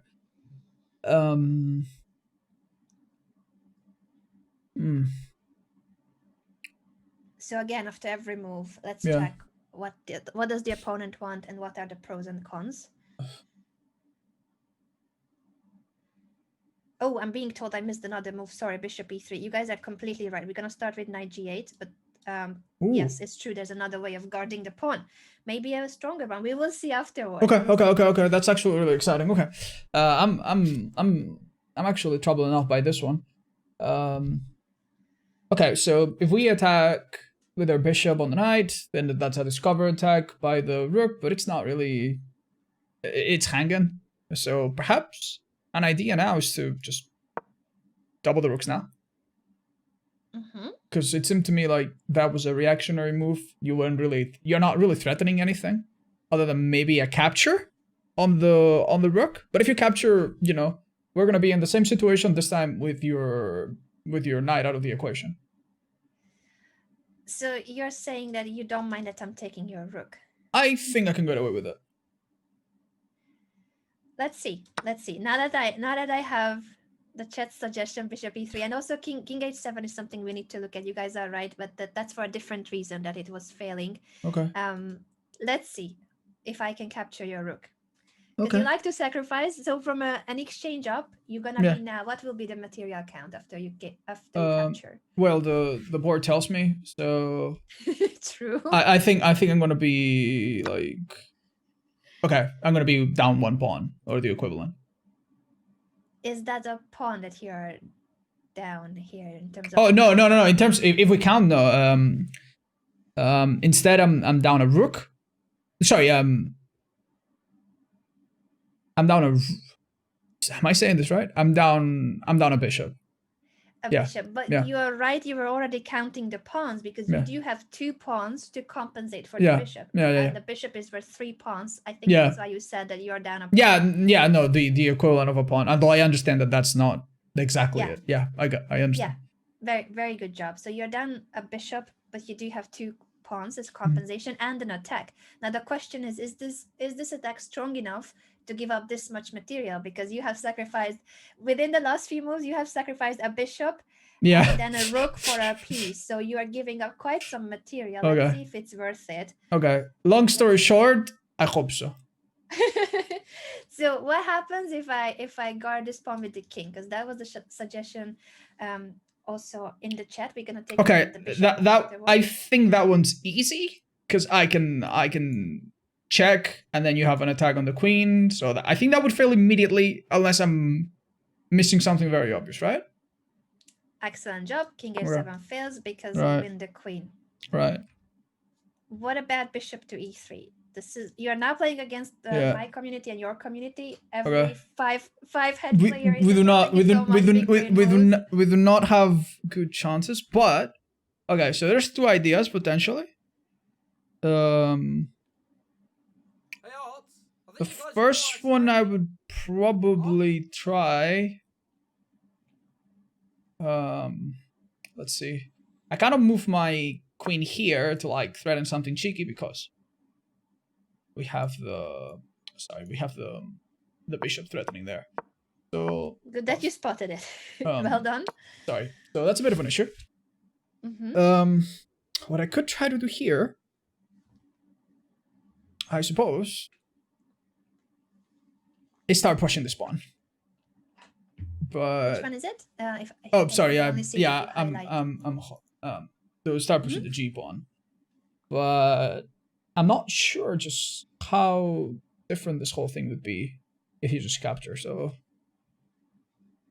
also, let's not forget that everything's hanging by like a very, very thin thread. Let's see. Let me just think about this just for a whole second. Okay, what would be the absolute worst thing that would happen if I were to give up my rook there? Are you thinking of another sacrifice? Yeah, because it's the most immediate thing, right? I would gain a pawn, and I would be down the exchange again, okay? But then immediately after that, like I can't do anything fancy or just win another pawn or anything like that. So I think that's out of the way. I think that's out of the question. So probably not a great idea. But it goes to show that you always seek for attacking aggressive moves and sacrifices. Sometimes they work, sometimes they don't, but it's good that you're checking it.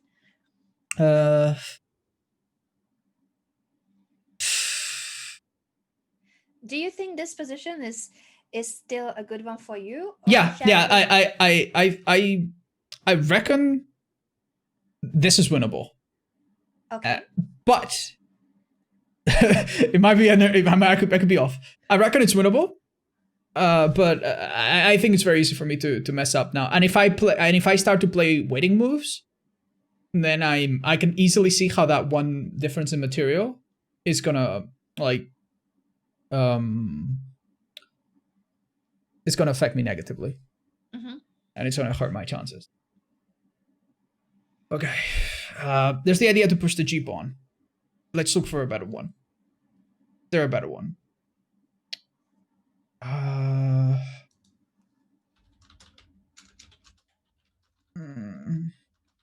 What if I...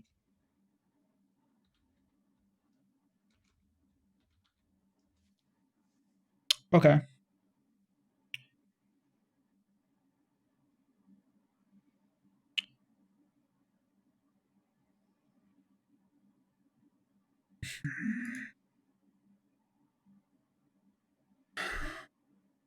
What if I were to move my queen to this square over here? I would be protecting my my rook, and that means that I could do some kind of like fancy discover attack on the queen later. True, very true. So that's something I'm considering right now. Then there's the option of pushing this pawn and hoping something happens. What could happen? What could come out of that? If I push my pawn here in the next move, let's say I'm gonna push my pawn here. You could have done an in-between move that I'm not anticipating, but capturing wouldn't be an option. But if you were to capture, that would be uncomfortable. Perhaps. Because you would still have the same threat here. You would still have it defended. I would not be able to capture here comfortably, because you could just capture with the pawn. Okay, damn, that was a good move. Well done, chat. That was a good bloody move. I imagine very annoying defensive move, isn't it? Yeah, no, very, very brilliant. I imagine that if I try to harass with my king, obviously I can't even come out, but if I found a way, you could just push it further back. So let's see. Okay, how about this? How about I move my rook to a place where it's defended by something else, where it's attacking this, so you have to move it, so I gain a tempo, and then I gain, and in that tempo, I make this bishop fuck off elsewhere. Alright, YOLO. Good thinking that you want that rook to be guarded, and then when the bishop is hanging, I have to move the bishop, right? I need to do something about this. Yes. Okay, alright. Fair enough. And now? And now we think again. Very well. Well done, those of you who suggested a very similar idea, because the same idea could be done also with the queen. That is the queen guarding the rook and attacking the bishop. both have pros and cons. Okay. But it's very similar concept that you want the rook guarded. Okay. I have an idea. What's your idea? What about this? Okay. That bishop's not really that defended by that pawn. So here I'm threatening to take it with impunity. Bishop not hanging just yet. But the bad thing about this bishop if I ever were to move it anywhere, this is a possibility. So that we have to be a bit worried about. Mm-hmm. Either with the queen or with this rook, if it were to come here at some point, this is a potential liability. But I think this is enough of a threat, because if you were to move this, say, anywhere else, I could now go for a mean, skewer, I think. Here. I think that would work. So you would have a double attack there on the king and the queen, right? If I'm seeing far ahead well enough, I think so.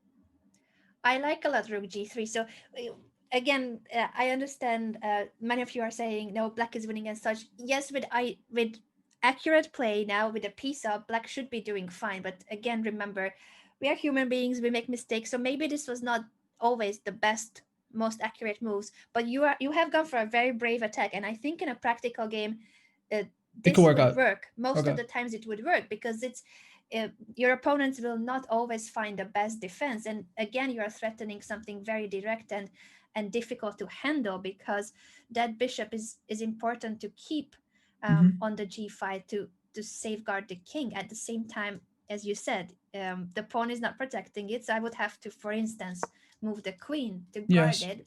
But then what are the pros and cons of this move? Again, let's analyze this. Well, right. My first immediate thought is, what happens if I capture here? It would just. I don't think I could use your capturing here as an immediate checkmate, because we got this defender. The king has some room here, so I think it's safe to say that's not gonna work. Ideas of like getting here and then checkmating here or something like that would also not work, because again, you had the good judgment back then to move this bishop away. So that was great, and this is working out. So that's also not a good idea. Plan A would be to capture with my rook and try to get away with it, which I think so far checks out, but I might be missing something. So you want to sacrifice even more material?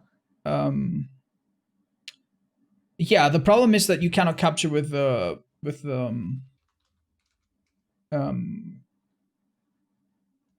pawn, but clearly you can with the queen. So how can I prevent you from doing that?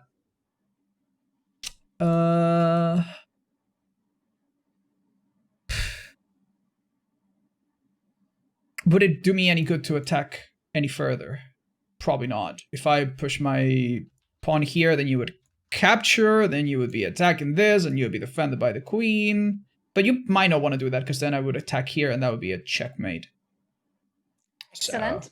So after h4, I cannot capture the pawn. But can you do something else? Let's see. If you were to, you wouldn't move here, I don't think, because you would be captured immediately.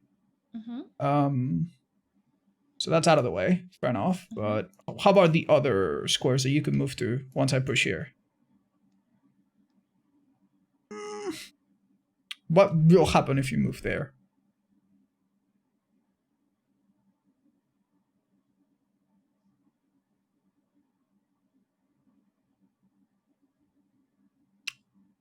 I'm honestly having a hard time seeing the difference. Like, I would probably, if I was in a game, I would have done this already. But like, because it looks good, but like, I don't see what's gonna come out of this if you move to one of those squares. But if you see that h4, the bishop cannot take it, what black will do is move it somewhere. You can make that move, because you know that you're not losing anything by pushing that pawn. Yeah, it's now their burden to figure it out. Exactly, and you don't have to see every line till the end. It's just to know that they Yeah, can't your pawn because it's checked. the only problem is that I don't even see 2 moves into this, which is a bit concerning. And but That's alright, because it's a difficult position. It's a piece down. You have sacrificed a lot of material. Maybe it wasn't always the most accurate move, but you're playing in a very brave way. So let's see. Let's see, for instance, if I move my bishop here to attack your rook, how would you react? Would you still believe in this attack? Well,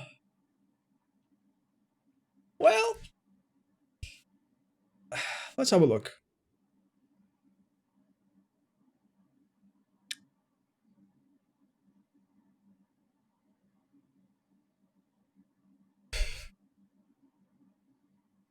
I cannot bring my rook here or anything because of this diagonal being occupied. I could move it here just to, again, defend and try to kick you out, but then you probably would go, again, elsewhere. And I like the idea of being here right now. If I were to push here, I think you would be forced to sacrifice, because otherwise I would capture it, right? So you would be forced to capture with the rook. Once I did that, I could follow it up with queen to G whatever. And so you're saying you're gonna give a check on the back rank. You want me to capture the rook? I think you would. Yeah, and what do you want to do after I capture your rook? Move my queen to G6, deliver a check, and see if I can follow up with a checkmate after that. Oh, you're saying you will take the rook with the bishop, and then when I take with the king... Oh, yeah, I guess, yeah. Sorry, I guess I'm trying to see things that aren't quite there. But yeah, the bishop would be gone. I wouldn't have enough pieces here to... I would be just left with the queen. I wouldn't be able to... This bishop's just compromising everything. Yeah, it's a strong one, isn't it? I've come to dislike it quite a bit. Honestly, the thing is, I was just gonna show you, Alex, that we are talking about a position that's super hypothetical, because in a practical game, there were so many moments in this position, in this game, where Black could have lost immediately. Black could have lost the queen moves ago. Black could have gotten checkmated. There were so many moments where it was gonna be just bad, straight out bad for Black. Knight G8, King G7, Queen G7, all those moves were very bad. Only move was Bishop E3. So it's a sequence. But still, like we are given us the benefit of the doubt that we would find all of these good moves with the benefit of the time. So I think it's fair to give for Black, of course. I'm just saying that in a practical game, if it was your game, if it's a blitz game, you probably would have won already, because there were many moments and opportunities to make a mistake. I understand that, but I'm not gonna take it for granted, because that's like that would be like being complacent. We're going to assume that he was just. Of course, we're gonna analyze this. We're gonna analyze this, but I'm saying that this is a hypothetical board. Okay, I have an idea brewing in my mind, and I do not know. Okay, so some time ago, I could not march my king around these squares because I was pinned badly. But that situation has changed. Obviously, I need to address the threat of like him capturing my my rook, but I don't think he can do that in the first place, because I think that leads to an immediate checkmate, if I'm not mistaken. You're saying your rook is not hanging because queen takes h6 would be checkmate. Well done. Okay, so what if I just march the king around until I have him in a central square, something around here maybe, where I can literally control every square the bishop can go to. Oh, you want to... I was wondering, why do you want to move the king? You want the king to control some of the bishop's squares. Take his land back. That's very original. And probably a horrible idea, but I am considering it. It's creative for sure. I would not have expected that. I would not have expected that. Okay. I'll take that as a very backhanded compliment, but fair enough. All right. We might. Hey, Otz! I think you closed the door accidentally. Otz? Hmm.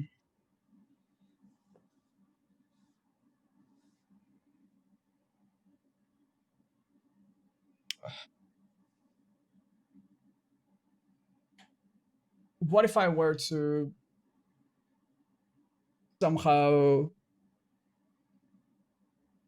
sacrifice my rook for this bishop? If I could get away with it, I might be able to checkmate if his position hasn't changed.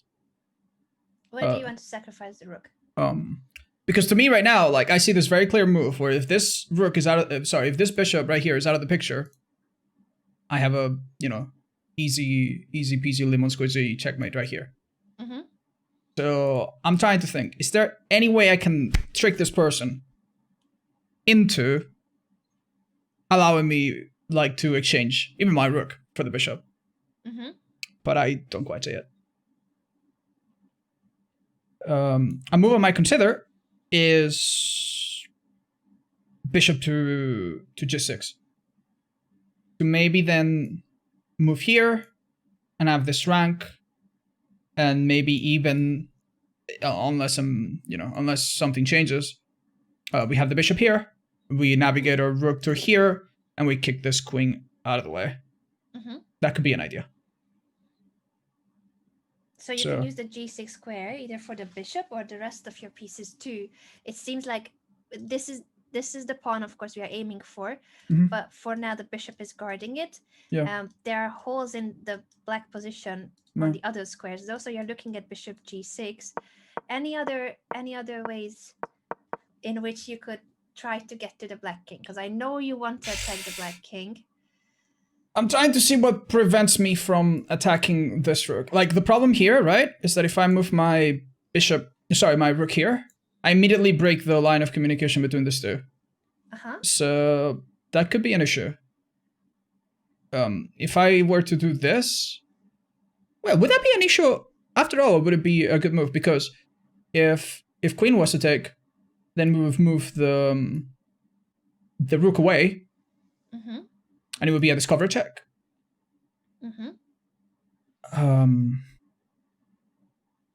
So you're saying rook to g6, the line you are calculating is here. Yeah. Drops the bishop, as you said, it cuts the connection between the bishop and the queen. Yes. So let's see, rook g8, queen takes f7. You want to take on h6. That's what you're saying. Yeah, that would be the threat. Okay, what's happening there? You're talking about this position. Right. Right? Yes. If I were to capture here, we still have to deal with the bishop. If the bishop were to capture, then we would capture with the queen. If the queen was to defend, well, that'd be wonderful. He would lose the queen. And then I could follow that up with queen here, and then takes, right? But there might be yet another move that we haven't seen here. So when you capture this pawn with the rook, what is it that changes in the position? There's obviously this diagonal between the queens, but it doesn't matter because I'm attacking with the rook, so he would not be able to take advantage of that, right? No. So black has to react to the check. Okay, that's not very encouraging. What then? What is it that black has to do here? Resign. We win. Easy. I like the confidence. No, I understand. I understand. You exchange the bishop, you avoid the check, and now I'm left with a queen and like a very broken dream of an attack here. So you're saying that what black could do there, let's play out those moves, the one you mentioned. Yeah, of course. Like take and now just okay, what now? I'm out of moves, and oops, suddenly my board is looking a little bit empty. Yeah. At the same time, you said that when you take on h6, it also means that the queens are in contact, right? So when the bishop takes the rook, you can take the queen. But is this a winning position? What do you think of this? So we have just won the queen. Would this win? Oh, sorry, I mean this one. Forgive me. No.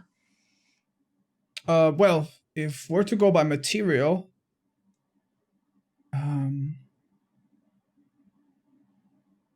this would be our move. I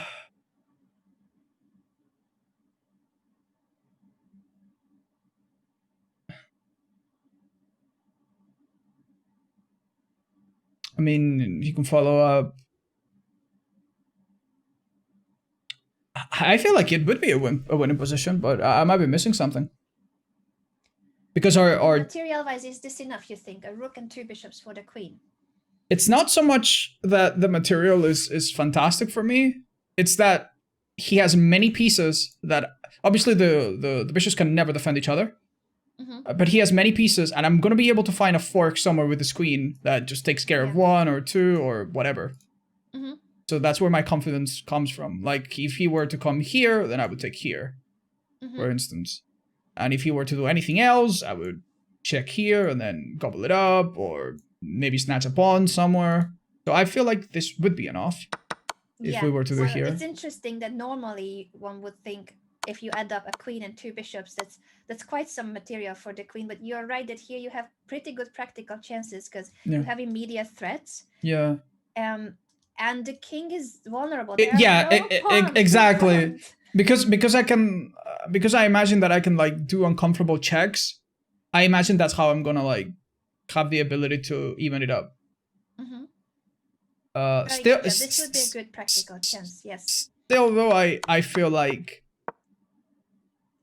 this move here I might have not found it, quite honestly. If it wasn't for your guidance. It's interesting because you saw the idea. You were saying I want to give up the rook for the bishop to then take the pawn. It's just that but like this bishop is on steroids. It's unstoppable. There's literally I cannot stop it. Like my king can't stop it. It's just too good. It was a very strong move suggested by the community. Well done, everyone, saying it in the chat earlier. Bishop e3, and again, there would have been. I think now rook g6. This is terribly difficult for black to hold, if possible, to hold. Queen g6 is another move suggested by you guys, and it's the same idea because you said the rook is not hanging because then you have queen h6. Oh, that's scary. Another very strong move. Okay. Can he do anything about this? I wonder. What is the threat? What is it that black has to prevent? Obviously there's a checking 1 if it's my turn, right? So how can black prevent it?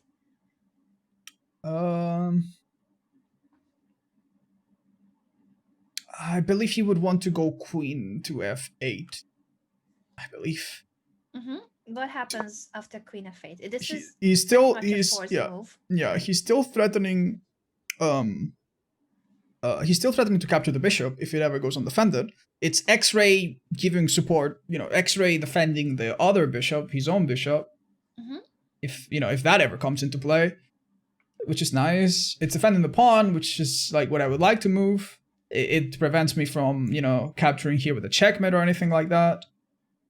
If I were to do this, let's think about it for a minute.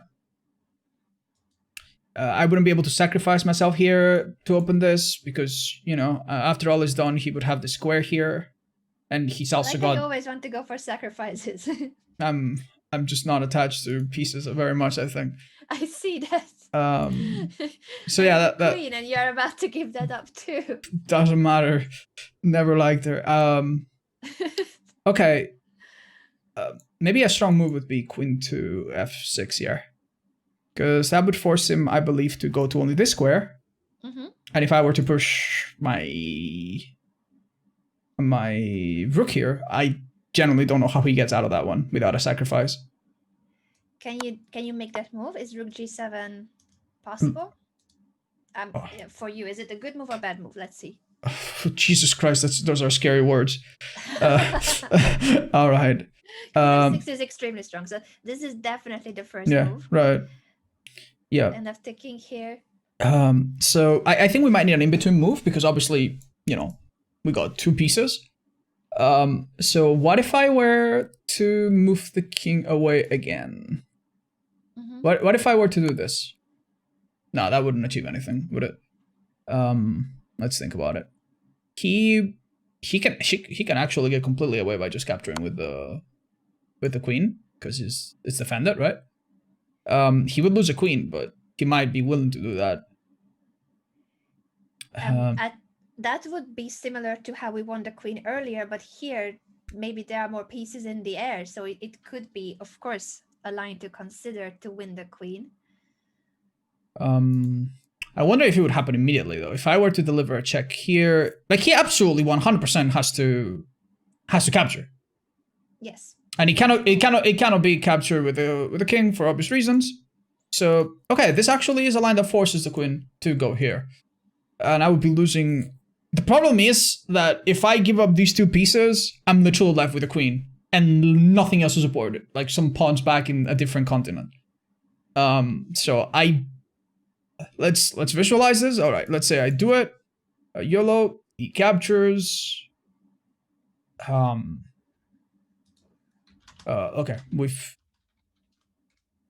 let me see it. So bishop there, queen captures.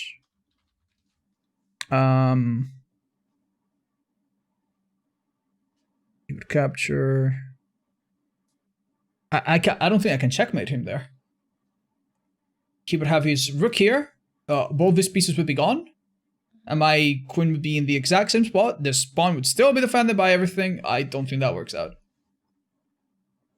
So you can win the queen. This is the line you're saying, that you end up winning the queen because black has to take the bishop. Yeah. But there would be a rook here, and you're saying that you don't like this too much. Not for the immediate checkmate. No, that yeah, you know. There's no checkmate. Yeah. That's true. If this was your position, what would you move here? Okay, my first thing that comes to mind is check winning the bishop. Would that win the bishop? Potentially not if he was to block with the rook. With the rook. There's also the scary idea of like, you know, him somehow attacking my king that suddenly doesn't seem so safe anymore. I can check the king here for obvious reasons.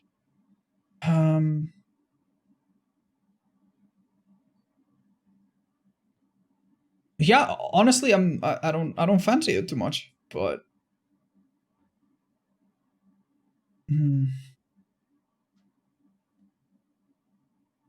could I find something else? Look at all the board. Look at all the pieces on the board.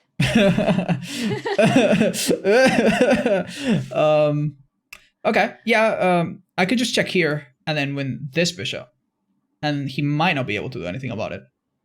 So the bishop is hanging. That's the bishop that we were afraid of, right? That's the bishop that was protecting the king. I can see how this could turn out. Could it be a winning position? I'm not sure. Maybe, but it doesn't seem so exciting anymore.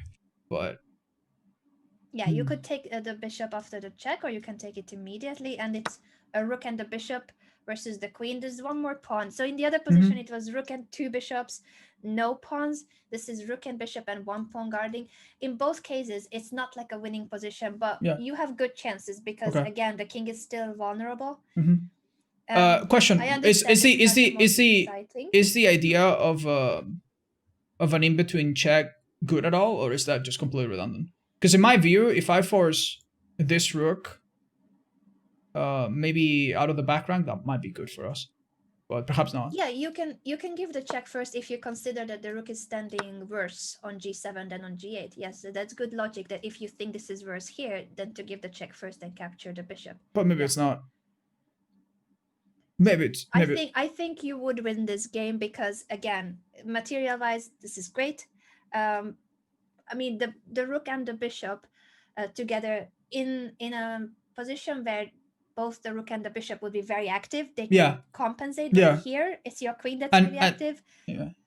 And all the pawns, like they don't seem like none of them are near promotion, right? So it seems. So you have a queen and two pawns fighting versus a rook and bishop. So it's more material. Your queen is active. Your king is safer. Everything is on your side. I know there's no immediate mate, so that's why you weren't too satisfied about this position. But overall, it's a really good position for you. Wait. What if he were to move rook to g4? Pawn. How can you counter that? Give up immediately. No, I get bad. I mean, I could check here.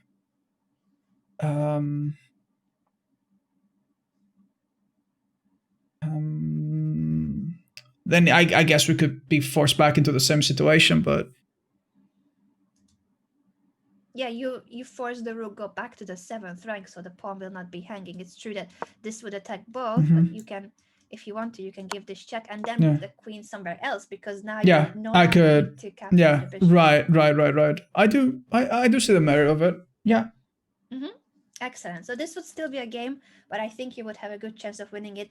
Again, we have skipped a couple of moves, and there was a very strong move suggested by you guys, and it's true that after queen g6, as terrifying as it looks like white is winning here. We are crushing it. There's a checkmate threat. There's one really good move for black that I want you to find as the final task of the day. Okay. What would have been a refutation of this move? Okay, could we go back a couple just so I'm a bit more in position? Yes, exactly. They're in context. So again, this is a chaotic line. You sacrifice lots of material for this attack. It's again, it's not the best moves always. But wait. This is not the line we were suggesting. We were comparing this and this. You are right. Okay. And in this position, we thought that white is doing very well, checkmate threat, all sorts of problems. But there's a good move for black that I want you to find. Okay. I'm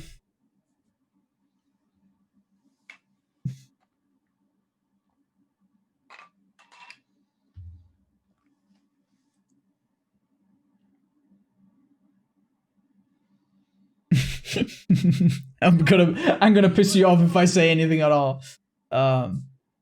Okay. He wouldn't want to. He wouldn't want to exchange. He wouldn't want to sacrifice his queen for the bishop, and then capture the rook, right? I mean, that's something to consider for sure. To try to bail out. Bailing out is always one thing that the defender will look for. Is there something that could maybe win the game for them? Okay.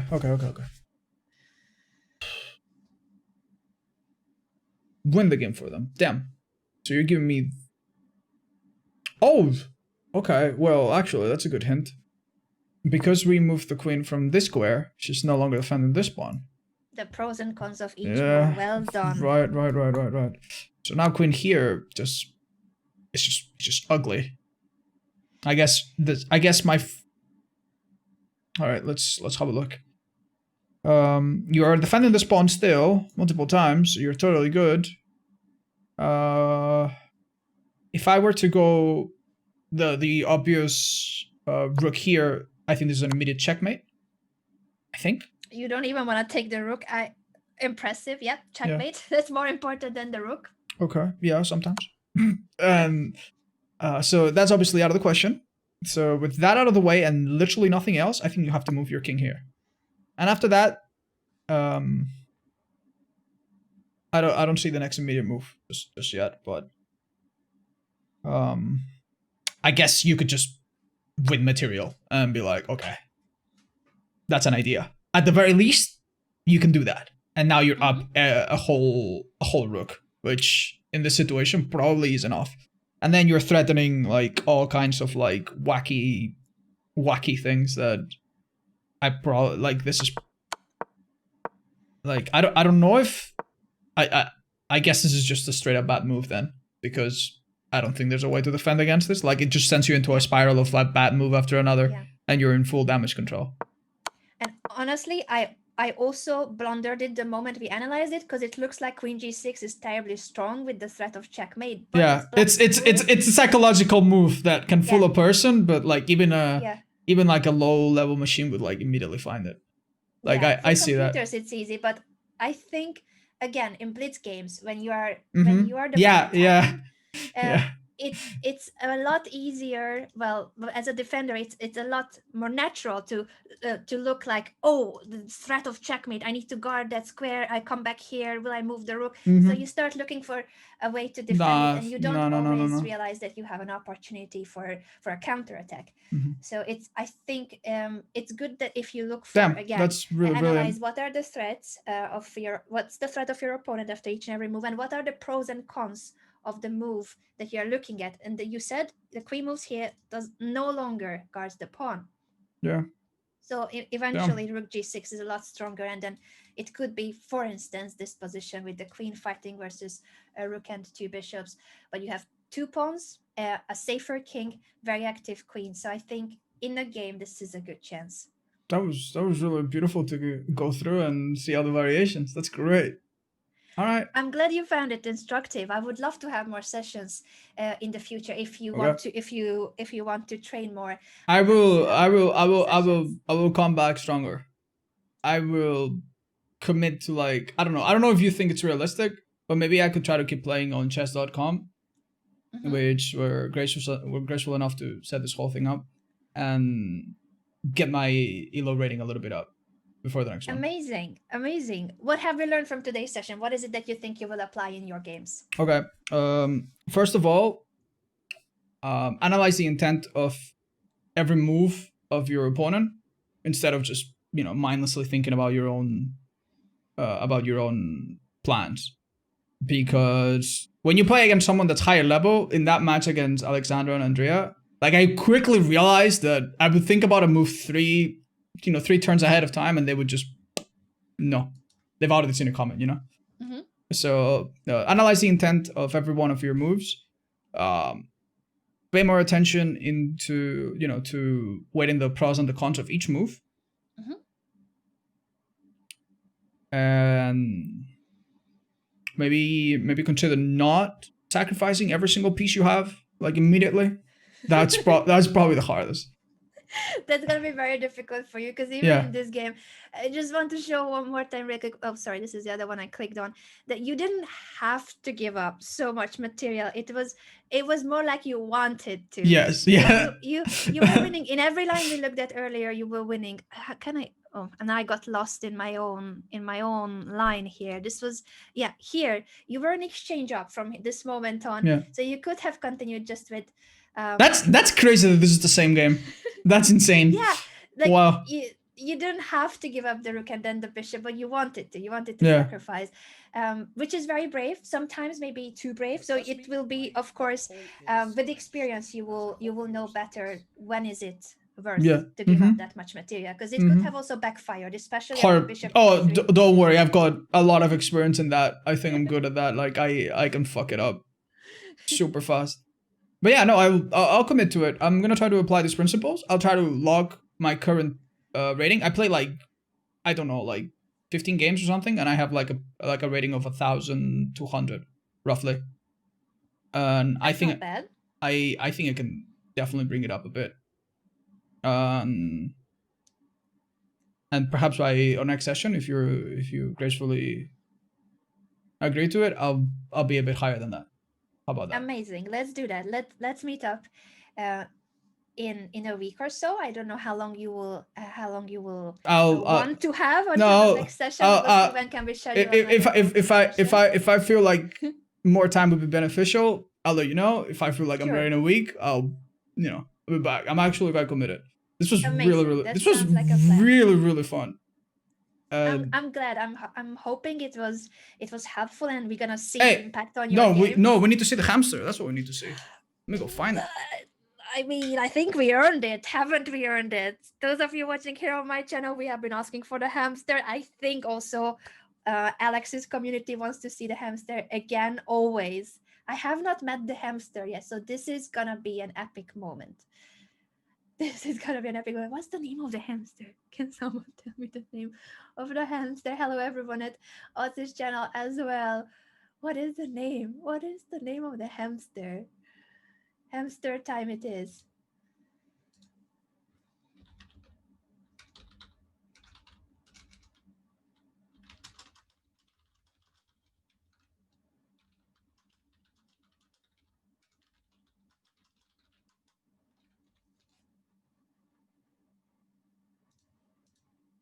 I'm trying to wait. So I'm confused with the comments. Which one is the name? Holy is the name? I wasn't sure if you guys are saying like holy, just like, you know, I don't know, that's your saying, that's your way of saying hi. Or you're singing Justin Bieber's new song. That's also called holy, right? That could be so many ways. There could be so many reasons for you guys to Holy the hamster. The hamster's name is Holly. Okay, now I believe it.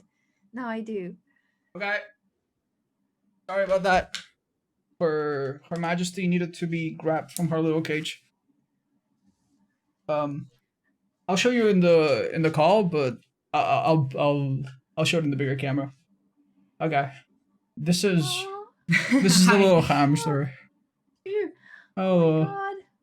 And if you hold up, I can actually change the camera, can I not? Hold up. I think Yeah. All right. Oh, Let's go. Oh my gosh, so adorable. I'm gonna give her a little treat. Hold up. Hello. Want some bread? Oh, really nice to meet you all. What a lovely family. Oh, I'm melting here. This is so cute. She's like Really munching nice on to it. meet you all. She just like no. Is you good? Does she want more? You think? Will she eat more? Oh my God! Look, she's out for blood. She deserves it. It's She okay. works through the coaching session too, I'm sure. You fell on the floor, Holy. You want to give it to her? All right. Here. Oh my God! She's out for blood. Yum. Oh, she's adorable. Good girl. She smells so good too. Yeah, it's weird.